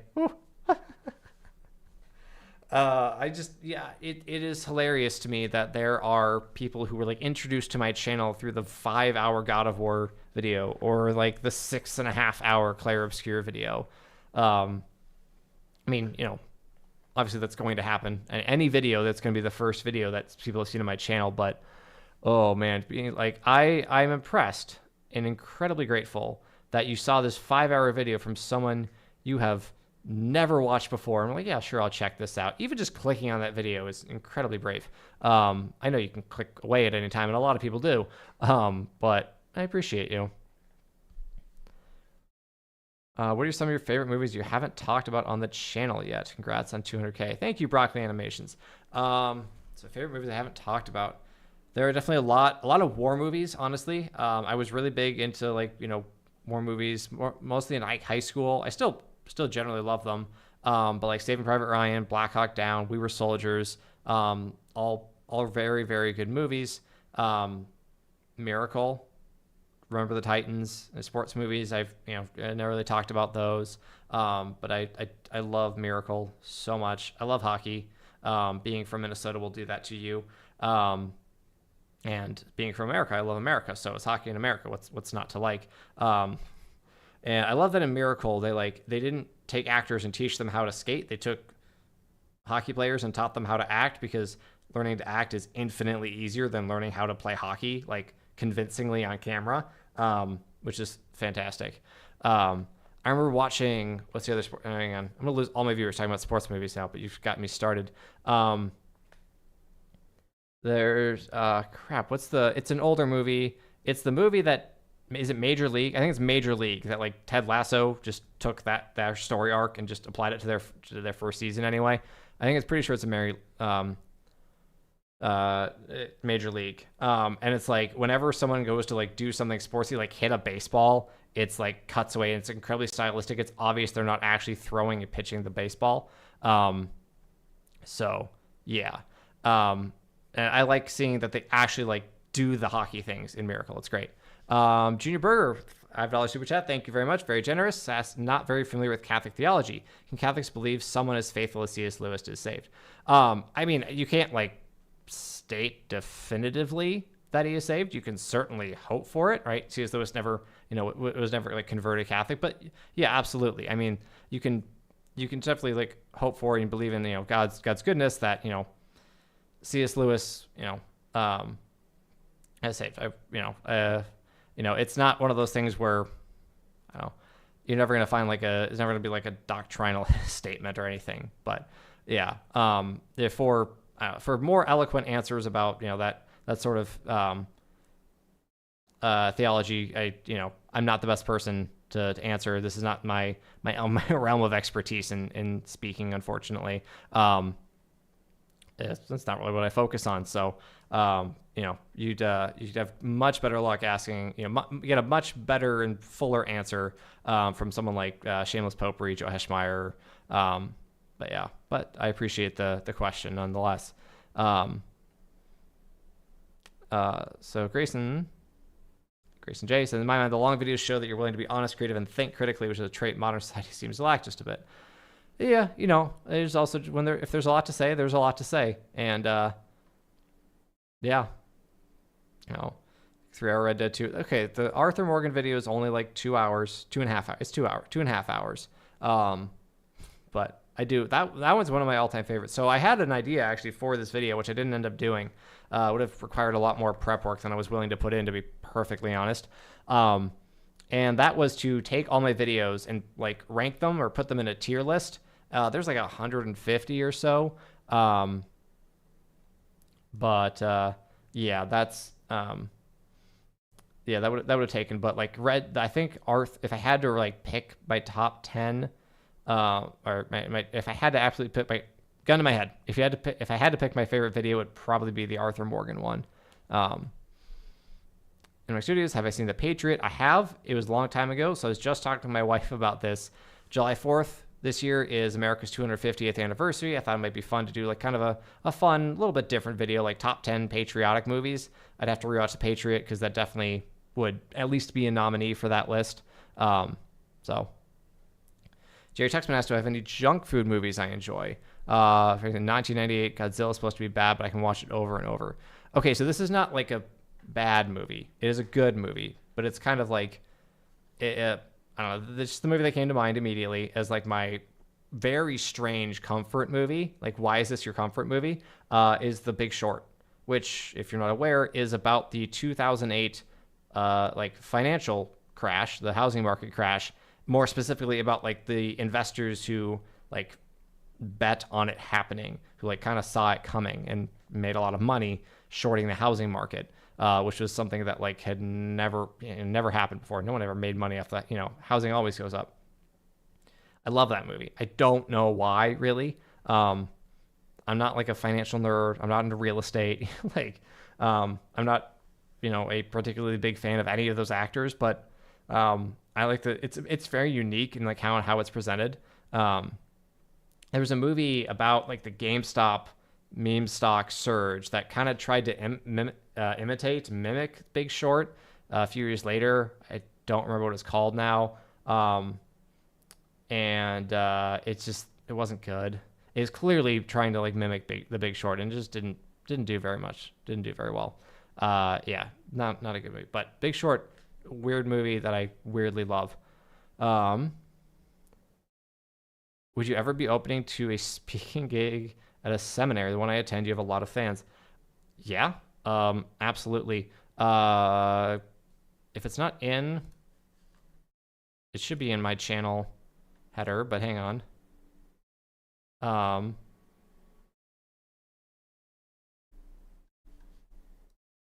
Yeah, if you go to like my channel and click more and click view email address, there's my email in there, Caleb. You can email me there if that's an actual offer. Long Rider said, hello, my wife and I love your videos. Keep it up. Hey, I appreciate that. I always like find the idea like someone sitting down and watching their videos with like their spouse or girlfriend or something like very funny. It's just, I've done that with my wife. Like, hey, this YouTuber that we, like has a video and we happen to like, have time in the evening, like let's watch it. But it's just kind of funny. Godzilla -1 is a junk food movie. I don't like, that's a good movie though. Like, yeah, it's kind of an action fun movie, but like Godzilla -1 is a legitimately good movie. Like the Mission Impossible movies maybe could fall in that category, but like I just consider those good movies. Oh, yeah. Let's see, Heart Fart Pop Tart, which is, again, fantastic name. Are there any fan films or fan projects you thought were well done?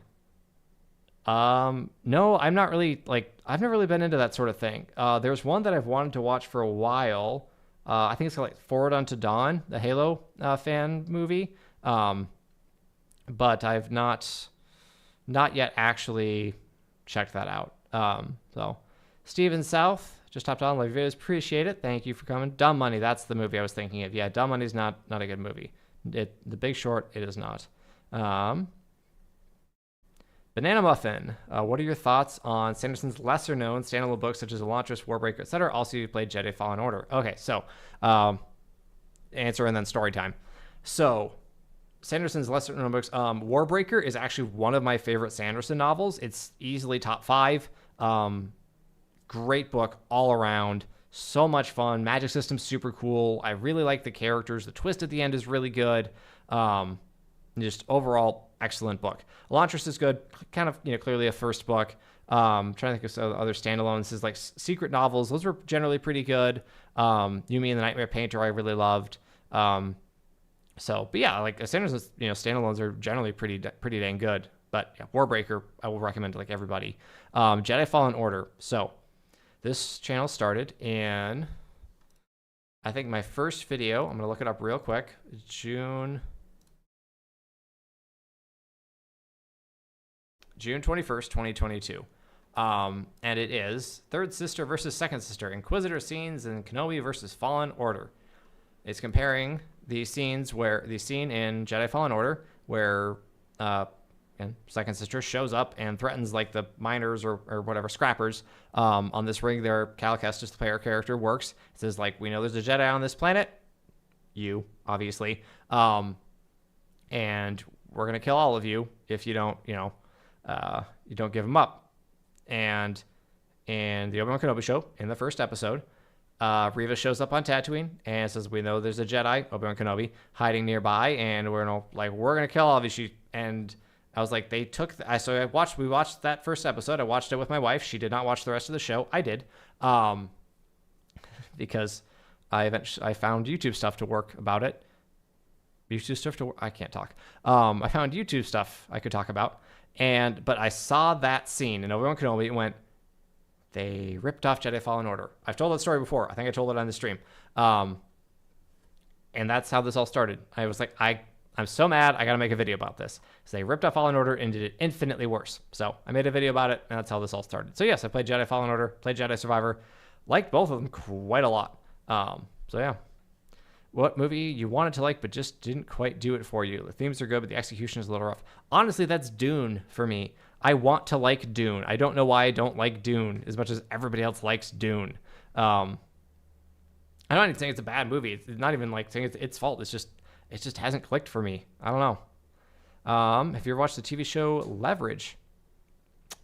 Can't say I have. Sorry, C.A. McDivots. I'm also an author. You've inspired me to pick up writing again after years of being burnt out. That's the goal here, man. That's the goal, right? Just like get people writing, get them excited about storytelling and motivated to do it. Yeah. Any other YouTubers who inspired you / recommend? Partial to overly sarcastic productions. There's not really like anyone that like inspired me. There's a lot of people I've watched over the years, and some, relatively new ones, but there was never a YouTuber who I went, I want to do things like that. I remember there was one random channel that I've never actually seen the videos of. I've just had them recommended to me that did like hours and hours long analyses of video games. And I went, I could do that. I've never even watched these videos, but I went, that's actually, and I went, that's a really interesting idea. And I don't think there's enough people doing that. So that's why I made the philosophy of gaming channel and started all that thing. So yeah. I didn't bring my water bottle. I'm dumb. I meant to bring my water bottle with me. I've been talking for 100 straight minutes and I didn't bring my water bottle in here. Oh well. We're slowing down, I think. If we keep going, then I'll go get it. But for now, I'm good.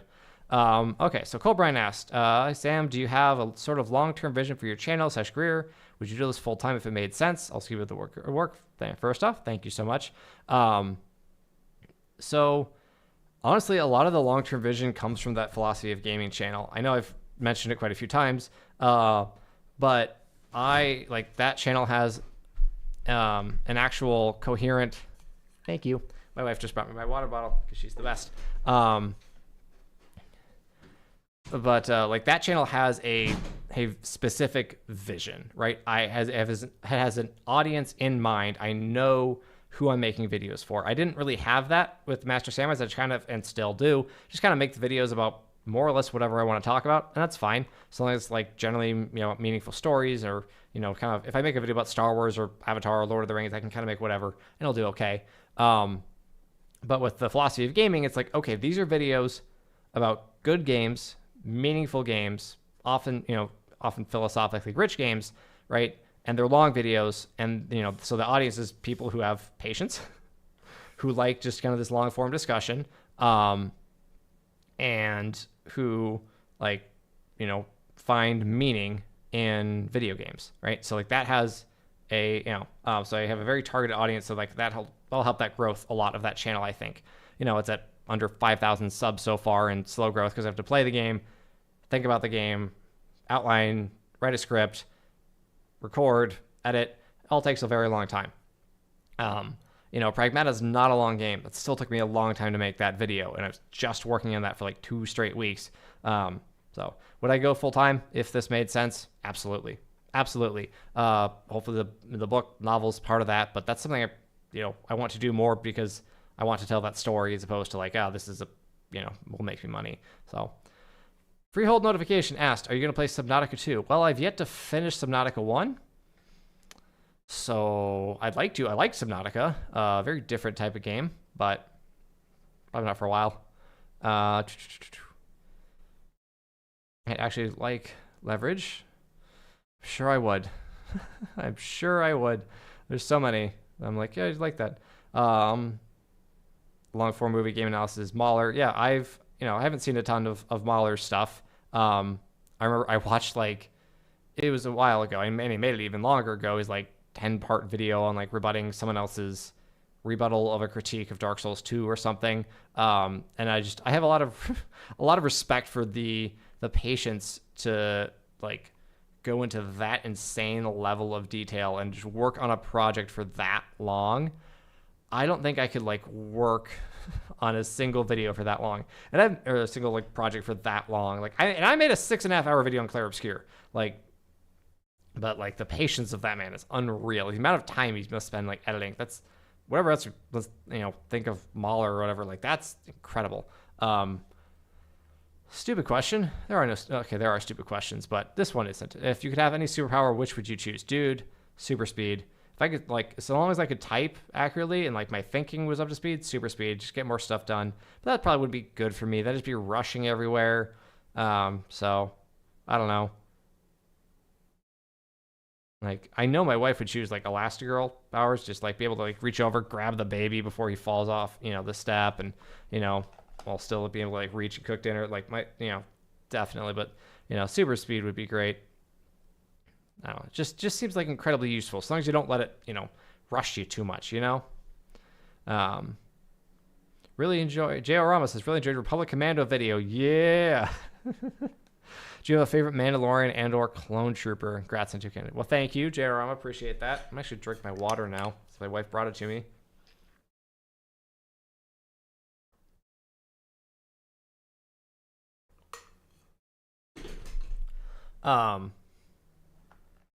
And so favorite Mandalorian clone trooper. Well, I mean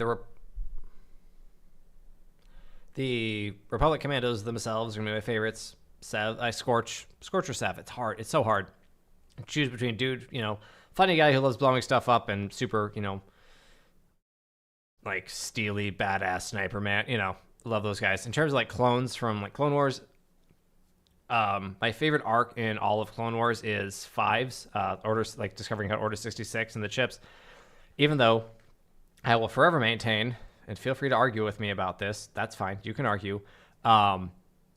But I will forever argue that the original writing of the clones is better than the chips.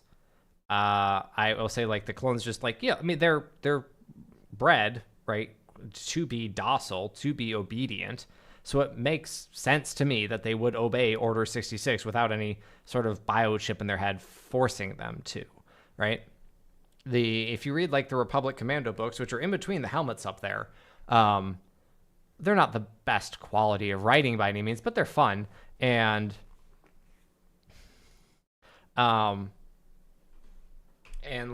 kind of go through the commandos themselves struggle with this with Order 66, and the ARC troopers they're made to be less obedient than most clones because they're supposed to be freer thinkers. That's how they're better independent troops. Right? They are given more freedom to operate in the field, so they're going to be less likely to obey. I find Crosshair in Bad Batch so much more compelling because he's just following orders. Because good soldiers, exactly, Ace Condor, good soldiers follow orders, and without any chip or anything. I just find that more compelling storytelling. That being said, I love the arc Fives, discovering the chip and just trying to race against the clock and evade all the people trying to capture him and silence him. It's a wonderful, wonderful arc. It's so sad. It's a terrible tragedy, but I love that arc so much. It's just so well done. It's just yeah, suspenseful. It's one of the arcs that like really makes Clone Wars great because there's a lot of arcs where it's like, this is kind of okay, you know. And some that's like, all right, you wrote this for the kids because it is Jar Jar Binks and R2D2 just doing dumb stuff, whatever. So yeah. Let's see. Oh, Jewish Anglican asked, do you think a story about a pagan god accepting Christ could be a good story? I guess if you're talking about like pagan god, this is a fantasy world. Like I don't know, integrating fantasy and Christianity is just I don't know. That's a tricky subject. Most any story, you know, can be a good story if you write it well. So I don't know. Philip McGill, any relation to Jimmy? Just curious. I don't know if you've not seen Breaking Bad or Better Call Saul. But anyhow, thoughts on languages created for fantasy. I'm thinking Tolkien, but do languages in general and or fantasy language interest you? Not really. Like I think like Tolkien himself even said like he wrote. I remember he's like writing out like hello or an Elvish greeting, like the stars. I can't talk. I've been talking for almost 2 hours. I can't talk anymore. But like, you know, the stars shine on our meeting or something. He's writing this out in the Elvish script that he created. And I remember he's like saying something as he's doing it, or maybe this is a totally different interview. I don't know. But he's like, basically like, it's kind of cringe for like people to actually like speak Elvish. Like, don't do that. That's weird. I thought that was funny. But no, like I've never been interested in like creating a fantasy language or really doing anything. People can just speak English. You know, if I've been doing that, like that would be my personal, I don't know, my way to go. So Diamond Lock, appreciate you. Thank you so much for stopping by. Do you think it's possible to set a Catholic fantasy novel in the real world? Think of issues when it comes to figuring how to incorporate abilities, risk of failure, even with Providence. Zachary May. So I'm not really sure if we're setting in the real world, I don't know if I'd call it fantasy. Like fantasy does, I think one of the characteristics fantasy does need to have is like a secondary world. Secondary world is not necessarily equal fantasy, but fantasy requires secondary world, if you ask me. If you're just kind of like into like a magic system, then yeah, I think like if you're having it be in the real world, it almost needs to be like, I don't know, is it technology based or something like Harry Potter is fantasy, I guess. Is that the real world? So I don't know, I guess I could consider Harry Potter fantasy. I never really thought about that. I don't know. You kind of stumped me with that one, to be perfectly honest. My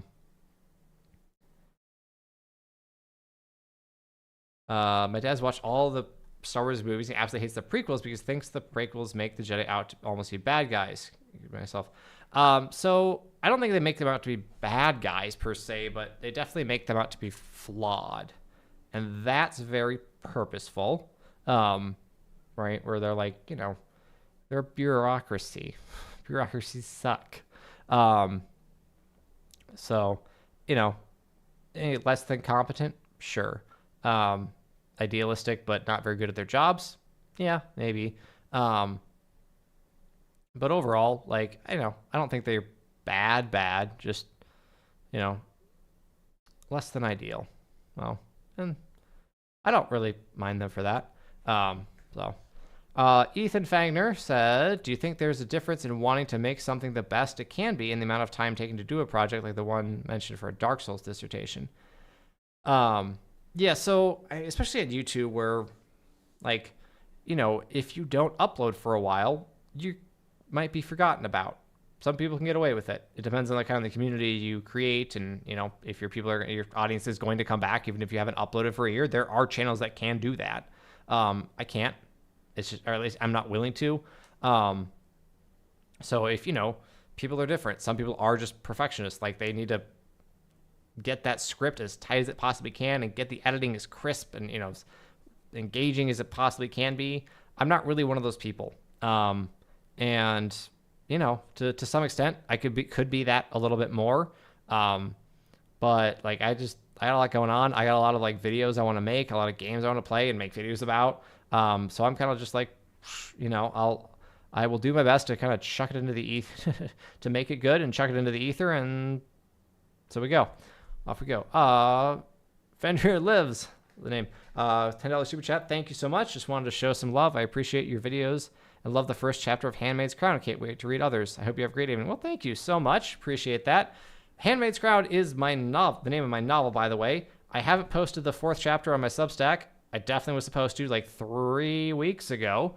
So I'm going to do that. But yeah, I'll definitely, I got to keep, it's supposed to be every other Friday. Uploading chapters. I think I have 17 or 18 finished, of the book so far. And so, yeah, I'll have to get those up, start getting more on my Substack. But yeah, I'm glad you liked the first chapter. It will go through a heavy round of editing and then probably more after that. So, Geared Film, same as we make book videos on books. Not generally. The only exception really is Lord of the Rings, because I can get away with using footage from the movies, but I have a compulsive need to have visual aids on the screen that are something other than my own face. There's artwork for books, but like getting, credit, giving credit or paying for that, that's a whole complicated issue that it's just a lot easier to do, like use footage and stuff. So not generally. If you'd only read one genre of movie book, which would you choose? The answer is fantasy, and I include Star Wars in that in that genre. So I can Avatar, Lord of the Rings, fantasy. I can still or Lord of the Rings, Star Wars, Avatar. I can still watch all of those. Those are all fantasy in my mind. Aiden Stevens, sometime could you play the Sly Cooper games in your gaming channel? Might be an issue of like those being old, but I've definitely heard good things, so consider them on the list. Yeah. You can't do fantasy in the world. Yeah, I think you can. I don't know if secondary world is necessary now that I think about it. Jimmy McGill is a character from the Breaking Bad universe. Philip McGill. Literally just finished Red Dead 1. Came to say, hey, Night Radiant. Yeah, that's right. People, I kind of forget about the John Marston game, which is unfortunate. A lot of people forget about the John Marston game. So apologies to John Marston. I was not familiar. Yeah, that was a fun video. David Rodriguez. Just watched your video on AON. Excellent video. Thought there was a lot of similarities from True Detective. It's the pessimism and accepting death but continuing anyways because it is right. I haven't watched True Detective, but I've definitely heard it's very good. And so Aowen's a very, very compelling character, very interesting character, possibly Tolkien's most complex character, and definitely somewhat like misunderstood because, we live in the age of, strong female characters and people loving them or hating them just because of the fact that they're like, like challenging traditional norms or whatever. It's all very tiresome. It's like, let's take a look at this character, what she's actually saying and what she's, like, let's look at the depths of the character, not just her being like, I'm a woman and I want to fight. Yeah. Okay, cool. But it's like, okay, why does Aowen want to fight? Aowen's afraid of a cage. Why is she afraid of a cage? She longs for, it's because like it's of her despair. She longs for death because she's like, I don't want to be, stuck and just waiting. And like, there's a lot, you can be so sympathetic with that. It should be. And also like, yeah, okay, that's good. But like rushing towards death, that's not the solution. That's not the solution. We should realize this, right? Like you need to have actual hope. Not just like, I gotta, go out in a blaze of glory or else I'll be trapped and megacelled and, until it burns down around me. Not the healthiest of attitudes. It's such a wonderful character. And as I pointed out in that video, she ends up like as a gardener. Like that's what she does after she makes Faramir. She's a gardener. So it's like, that's the happiest ending you could hope for a character in Tolkien's world. The wrong lever. Man, love this. I appreciate that. Thank you for stopping by. Crispy Hot texted, what are your thoughts on the dystopia genre? Also happy 200K, forgot to say. That's okay. But I appreciate it. So, yeah, that was like, I feel like we've kind of passed the dystopia craze, haven't we? Dystopia craze phase.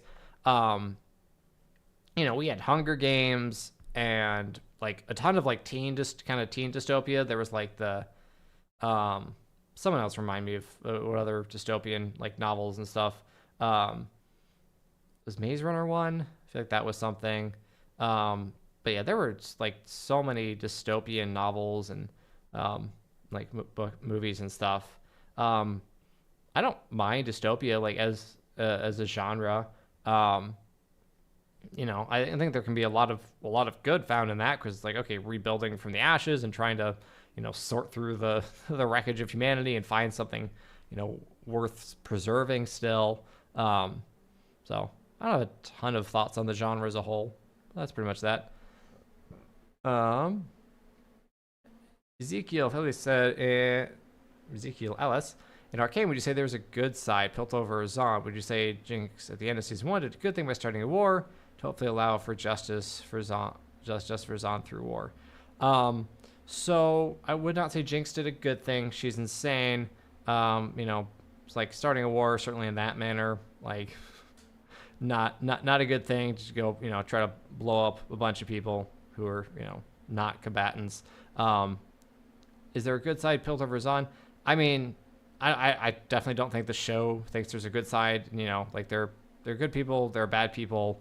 Like is Zon an absolute mess? Yes. Is Piltover full of a bunch of people who are just absolutely full of themselves and um, could certainly could stand to be taken down a peg? Sure. But if I had critique of the show's philosophy, it is a little bleak in general, where it's kind of like there is no real like good side, bad side, whatever. But I find the show compelling all the same, but mostly in like the characters, the conflict as a whole. I don't remember season 2. I'm gonna be honest. I know there was the whole war there, but like I don't remember like the results or anything. There's a fly in here. But no, I would definitely say Jinx did not do a good thing. Omega Gamer says, I feel like you would watch Naruto. So fun story. When I was in high school, I had a crush on a girl, and that girl liked watching Naruto. That was what she was currently into at the time. So I watched, I want to say about 100 episodes of Naruto. And to those of you who have not seen Naruto, that sounds like a lot. I assure you, it isn't. There were at the time at least 600 episodes of Naruto, including Shippuden, I think, which is like the sequel or spinoff, whatever. I watched a lot of Naruto. I didn't particularly love it, but I watched it because, again, I had a big crush on this girl. I'm now married to her and we have 4 kids, so it worked, but that's probably about as much Naruto as I feel like watching. Anime is a bit of a struggle for me for a few reasons. Stylistically, it doesn't always vibe with me, just kind of like, the way they write their dialogue. And, I get it. Like, that's the anime style. It's just kind of like, okay, yeah, whatever. Like, I'm watching Code Geass at the request of a patron right now. I'm enjoying it well enough, but it's got its moments where I'm like, all right, we need to move on. So, like, I think there's a lot of good things to be gleaned thematically out of a lot of animes, but I just, like, stylistically, like I said, they don't tend to vibe with me the most. Good night, Jerry. Yeah. Wow, 2023. Those are the early days, man. Those are the early days. Appreciate you. Take care. Maze Runner, Divergent. Yep, yeah, those are the dystopians. Hungrade's coming out this year. You consider doing a video on Assassin's Creed Black Flag? Is Assassin's Creed Black Flag, like, I don't know, philosophically rich in any sort of way, like good characters? If so, potentially Pokemon Master. Episode series on Assassin's Creed OG Call of Duty Modern Warfare. I do love the OG COD Modern Warfare. I feel like I could do like one video on that whole trilogy, considering the COD games are quite short compared to a lot of games nowadays.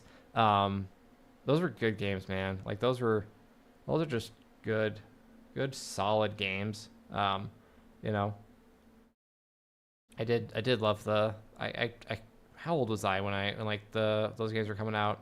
I was a teenager, so I was pretty much like right at the right age when like Modern Warfare 2 and 3 were coming out, I think. Modern Warfare 3 may have been like the first one that I bought like right when it came out. So I was in high school and finally had like a laptop that could run it. 'Cause I didn't have a console. Like we didn't have a console growing up. That was just not something we, my family had, thought was worth to spend money on. So we had computers, to play video games on, which wasn't a whole lot. So I didn't really get into gaming until like mid to late high school. So yeah, that was the Call of Duty was some of the earlier ones for sure. Back to Naruto, just skip the filler. It's so much work, dude. There's so many Naruto videos, episodes. That is. The fight scenes just were so long. Mace of Spades, so long. It'd be like 3 episodes for one fight scene. I don't know. I don't have that kind of patience. Anna Bagley was my favorite Sanderson book. I would say Words of Radiance.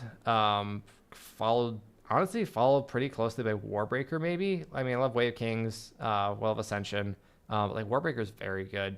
I think it's just underrated. Yeah.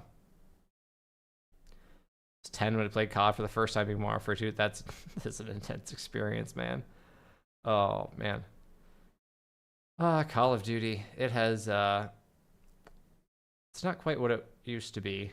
I mean, I'm sure it still makes a gazillion dollars every year, but yeah, it I don't know.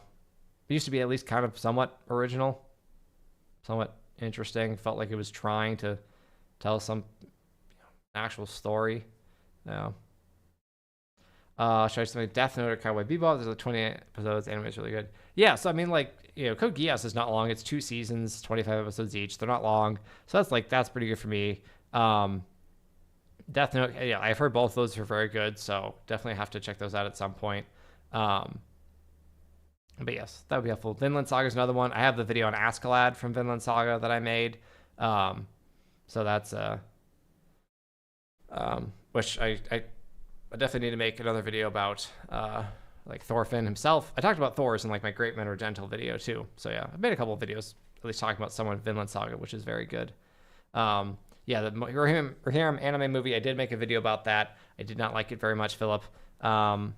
I just thought it just kind of felt very much like generic strong female character, which like I've seen worse. I've seen much worse. They definitely, she was fighting for her family and her homeland and stuff. So like, there was definitely some things I vied with. I just, didn't find her that interesting. I found the villain horribly boring. I laughed so hard because he has this one advisor who kept telling him to do this thing and he'd do the exact opposite. Like, don't do that. And he would do it anyway. It's like, why do you keep this guy around? Yeah, I just didn't, it was very clearly a movie made. I refer to everything as videos nowadays, I swear, such YouTube brain. But it was very clearly a movie made just like maintain the rights or whatever. Not a lot of money, time, and effort went into that. So, any Nintendo properties that you like? Well, I like playing Mario Kart and Smash Bros with my kids. I have all my footage from my playthrough of Breath of the Wild, which I did quite like. Again, like I didn't have like a N64 or anything growing up, or any consoles beyond that, until I got a Switch when I was a grown up. So I have not played like Ocarina of Time or Majora's Mask or anything like that. I've started Xenoblade Chronicles very early, very very early on. So like I'd like to get more into like again into the JRPGs, etc. And I'd like to make a video on Breath of the Wild at some point. I have to find a topic and kind of dive into that. That's definitely on the list to do. Any tips you have in balancing fatherhood, exercise, work, hobbies, interests, projects, one or the Catholic tattoo another?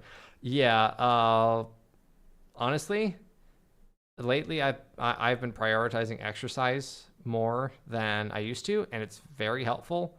It's a little bit counterintuitive. It's like if I work out more, I feel like I have more energy. Like I go for a walk, I go for a run, I lift. So like that, I don't know. I think like your physical health impacts your mental health so much, and like if your mental health is good, then you're gonna have energy to like do the other things, outside of the requirements of work and fatherhood and being a husband and all that. So I don't know. I highly stress like prioritizing exercise and keeping yourself in in good shape. Oh, Wing Feather Saga. Someone mentioned that. We love themes. There's an animated show as well. Put it on the list. Trivia Radio. Existent. I don't know. Sorry, man. Can't pronounce the name. Great content. Cheers to JK. Thank you, sir. Gotta step up my mic, man. Would you be interested in a God of War game with Faye or Atreus as the protagonist? Faye would be hard to, I guess. So Faye would be like a flashback. And there's definitely content there you could do. But that'd be, I mean, I'd be interested. I like that studio, right? Like was it Santa Monica Studios? Like, I think they do. I think they've done a dang good job. So, I would definitely be interested in whatever they're putting out. Hopefully, I'd like it. Yeah, I do trust them to do a good job. Professor Weaver, can I watch your Pragmata video without getting the game spoiled? Up to like I talk about that in the video. The first like 13 minutes or so are spoiler free. There's I talk about it and I put a timestamp in the video, so you can watch the first third of it. It's like 39. Yeah, you can watch the first third of it approximately without getting the game spoiled. I'm obviously not going to talk about the whole all the themes and to the extent that I will throughout the video, but you can watch some of it. I didn't love playing as Atreus in God of War Ragnarok. Yeah, he is definitely much less fun to play as than Kratos. So if they make a game where Atreus is the protagonist, which definitely seems like it could go that way, yeah, then they need to make him more fun. True Radio, do you think it's necessary for the person adapting the story to have a similar philosophy to the original author? The Narnia and Greta Gerwig specifically. Is it necessary? No. Did Peter Jackson have a similar philosophy to J.R.R. Tolkien? I don't really think so. Maybe, but I don't think so. And he did a good job. Right? He did as good a job as anybody in Hollywood could have possibly done. He could have done a better job. I will never not say that. But it helps. It definitely helps. But they need to respect that person's philosophy and put that in the adaptation rather than their own. I will say that much. And a Bagley, yeah, we'll probably end pretty soon. We're over 2 hours now. Slowing down a bit, so it's good. But I'm gonna make sure I answer questions if you've got it. Have a good night. Share your stories with 33 videos with those that can't play the game. Thank you for making that one. Hey, my pleasure. It was a good time. So, top favorite books: Lord of the Rings, Narnia, some of the earlier Sanderson as far as fantasy goes. I always have the hardest time when people like ask, and I'm just like, wait. What else do I like? Band of Brothers. It's not just a miniseries. It's a wonderful book. As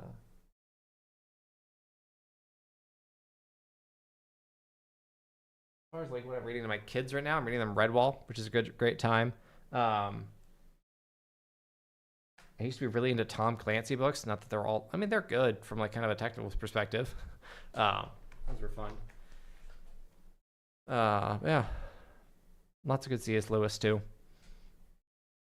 David Rodriguez, thank you so much. Appreciate you. Glad I tried to respond to what I could see once I got through all the questions. And L. Haynes also asked, what are your most important parenting rules to live by? The child exists for, well, not for you. This is the struggle that I have with having young kids who, need to listen to me, is that they need to listen to me for their sake, not for mine. And that's something I need to remember, right?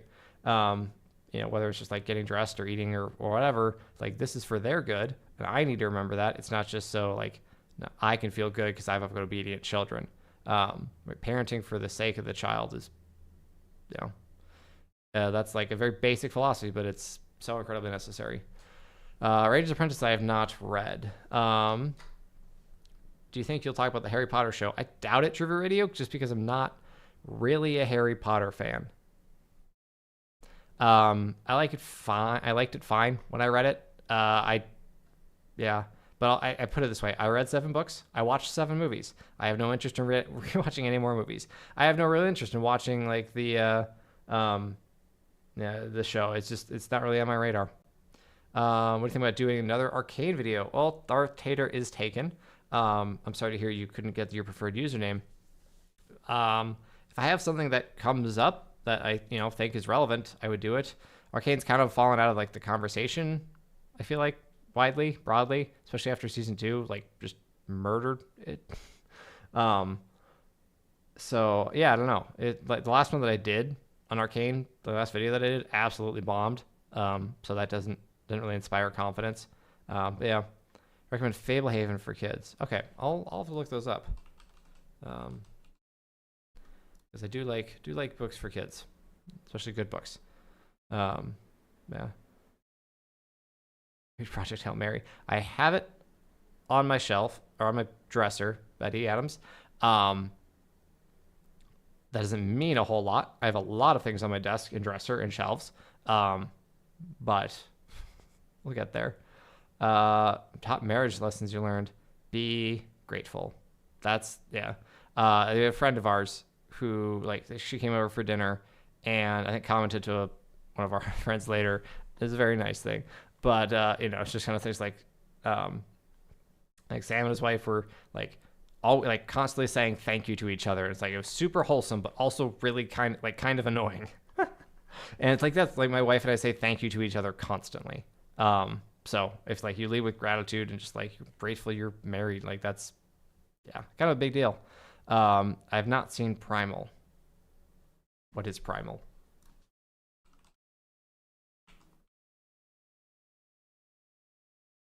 Oh, is that that's Tarkovsky's, the animated series? Yeah, I've heard that's good. It's dinosaurs. I like dinosaurs. I was big into dinosaurs when what little boy wasn't big into dinosaurs when he was a kid? But I really did like dinosaurs. That would be an interesting one to check out.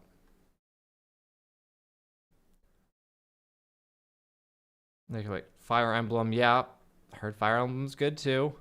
Amazing Digital Circus, I've heard recommended. Yep. Who is God to you and why? Well, God, Jesus, because he is and he can't be otherwise. That'd be my answer to that question, Strider.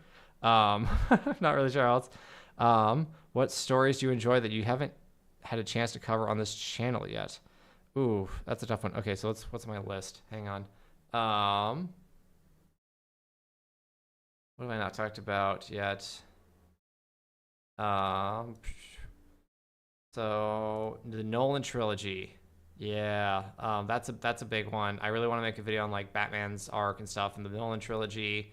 A lot of Pixar. I've talked about like Incredibles. I think that's like the only Pixar movie I've talked about because it kind of fits more neatly into like my fantasy, sci-fi, superhero kind of thing. I don't really talk about a lot of superhero movies, but yeah, like I'd love to talk more about Pixar, Breath of the Wild, honestly Iron Man. Yeah, there's some there. Some of those examples. Thank you, Matt, my man. Appreciate it. Yeah, I feel that. I don't want to like get spoiled by a YouTube video. Rather read the thing first. Hi, people. Have you read any of the Percy Jackson books? I read the original 5. I think it was 5, right? In the original Percy Jackson series. And so yeah, I've read those. But beyond that, nothing. And I like them well enough. They're kind of something in the same vein as Harry Potter for me. T-Man, I've not heard of Will White, but I'll have to check it out. And I've not watched The Electric State. Similar themes with like pragmatic consciousness. Okay. That I definitely have heard of. So is The Electric State. I'm coming out of this with so many freaking so many Google searches here. Will White, Electric State. Yeah, no, I've not really heard of or done much with any of those. Getting them out of ATL channel, I have to ask thoughts on Legend of Korra. So Darth Vader is taken. I watched the first, I think, 2 seasons of Korra. Didn't really go beyond that. So yeah, that's kind of my thoughts on Korra. Um, yeah. One of these days, like I kind of want to watch it again, watch all 4 seasons, and just talk about it because I don't know. I kind of feel like I owe it to myself as an ATLA fan. Just talk about that and talk about like a little bit how much like the original series is lightning in a bottle, right? Like how did they make this generational epic and then like follow it up and just I don't know, not get anywhere close after that. Yeah. I've not seen Cheap Detective, Betty Adams, but I don't go to a lot of movies in theaters. I need that flag in my room. I do love the Rohan flag. You don't really see it in my filming background, right? You can see like my set, the bookshelves I film in front of right over there. You can kind of see like just the very edge of the Rohan flag, but that's about it. So, Geeky Stoics was Retreat was fantastic. Spinlock. I hadn't met any of the guys before. I talked like Steven and Riley from Geeky Stoics a little bit, like online, but that was it. So I mean, that was awesome getting to meet those people, hang out with them, and just talk nerd stuff. For a couple days, it was amazing. Press goal. Are you optimistic for the Spider Noir show? I am not optimistic for much these days. I also have like no what's the word I'm looking for? I don't want to say I don't care, but I don't really have any chips in play there. I don't. Yeah. It's not really been something I've thought about. If I hear it's good, I'll check it out. Pretty much. Thank you, Trivia Radio. Appreciate you. Take care. Yeah, nothing from ATLA will ever top ATLA. Yeah. So, all right.